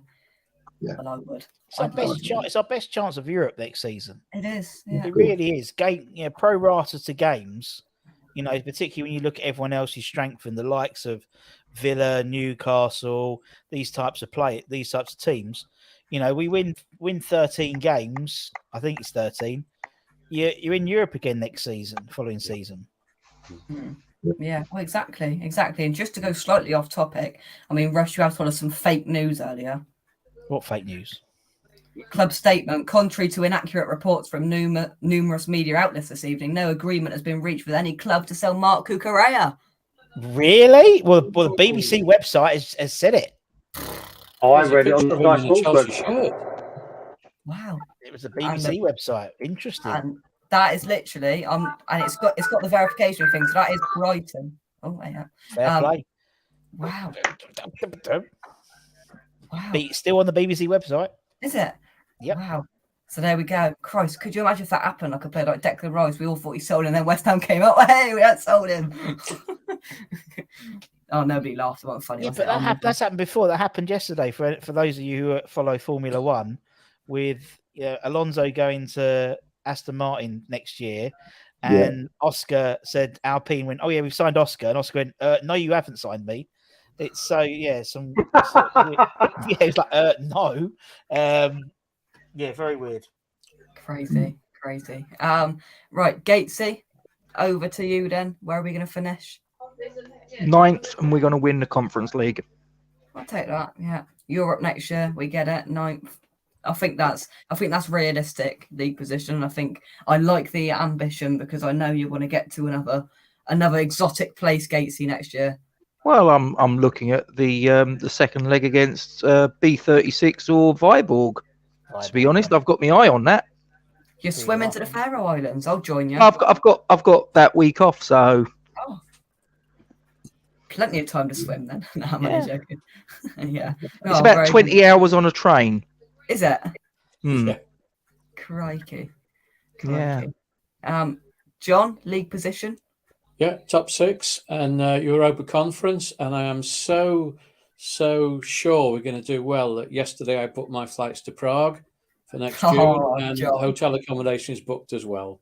So I've got 4 nights booked there that week. Well, to be fair, If it doesn't anyone look else is very good time thinking, for you Europa can get to Prague on BA for £80 return right now from Heathrow for that Wow. week. Well, John's ready for whoever's out there. John's ready. Well, we did it in Seville. You know, Yeah, we you were did. just one game short. Yeah, exactly. Gatesy keeping the cake real. That won't go around all the 3,000 followers. No, it won't. I can say that now. No, it won't. Yeah, you forget about even getting any of it, he says. It will go around the 6 of us. Yeah, well, You know, that's all you need to worry about, mate. Don't you worry about it. Don't worry about anybody else. It's just us 6 here, you know.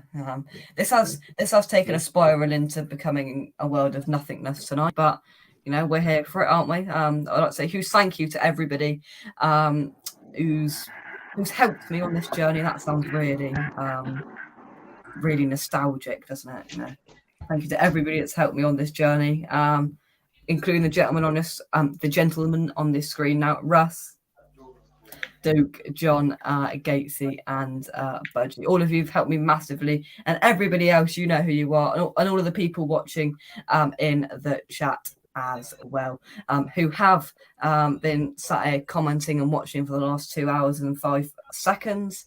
I commend you for that. Russ has been here for about an hour. I don't know how. Do you know what? I'll be honest. I'm bored at the moment. I'm not bored with this, but honestly, I don't really. I'm just sat here like, you know, the dog's given up. The dog's just like, yeah. See, I tell you what, I can't believe you've been left alone.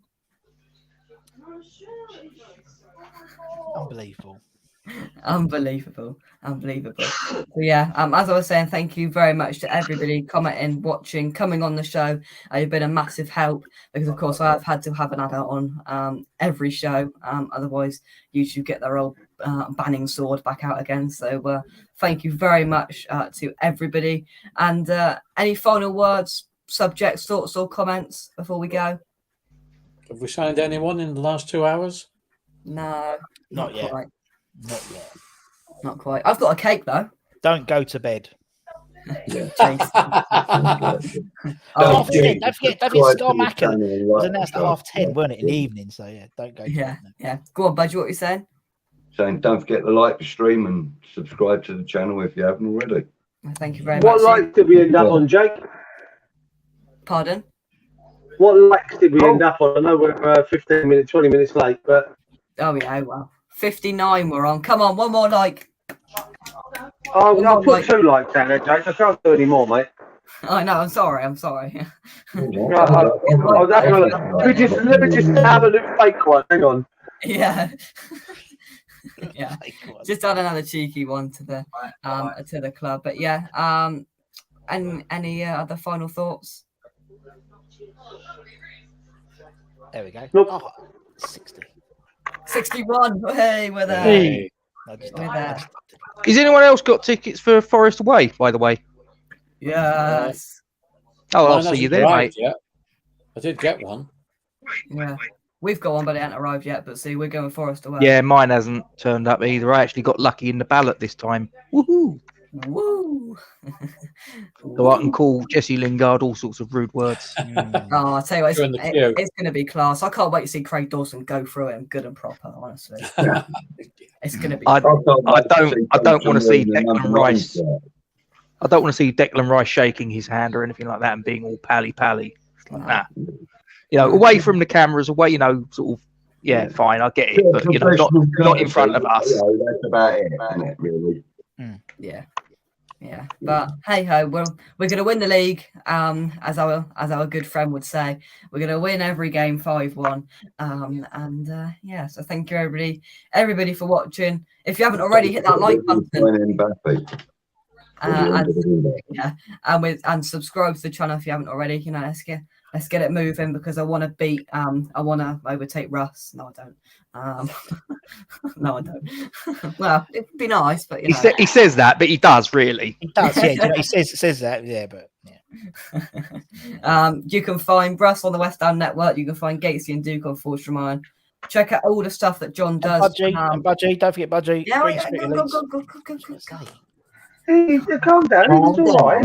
I'm sorting it out, Budgie. I'm sorting it out. Patience. You can find out all the work on social media for what John does with Iron supporting food banks.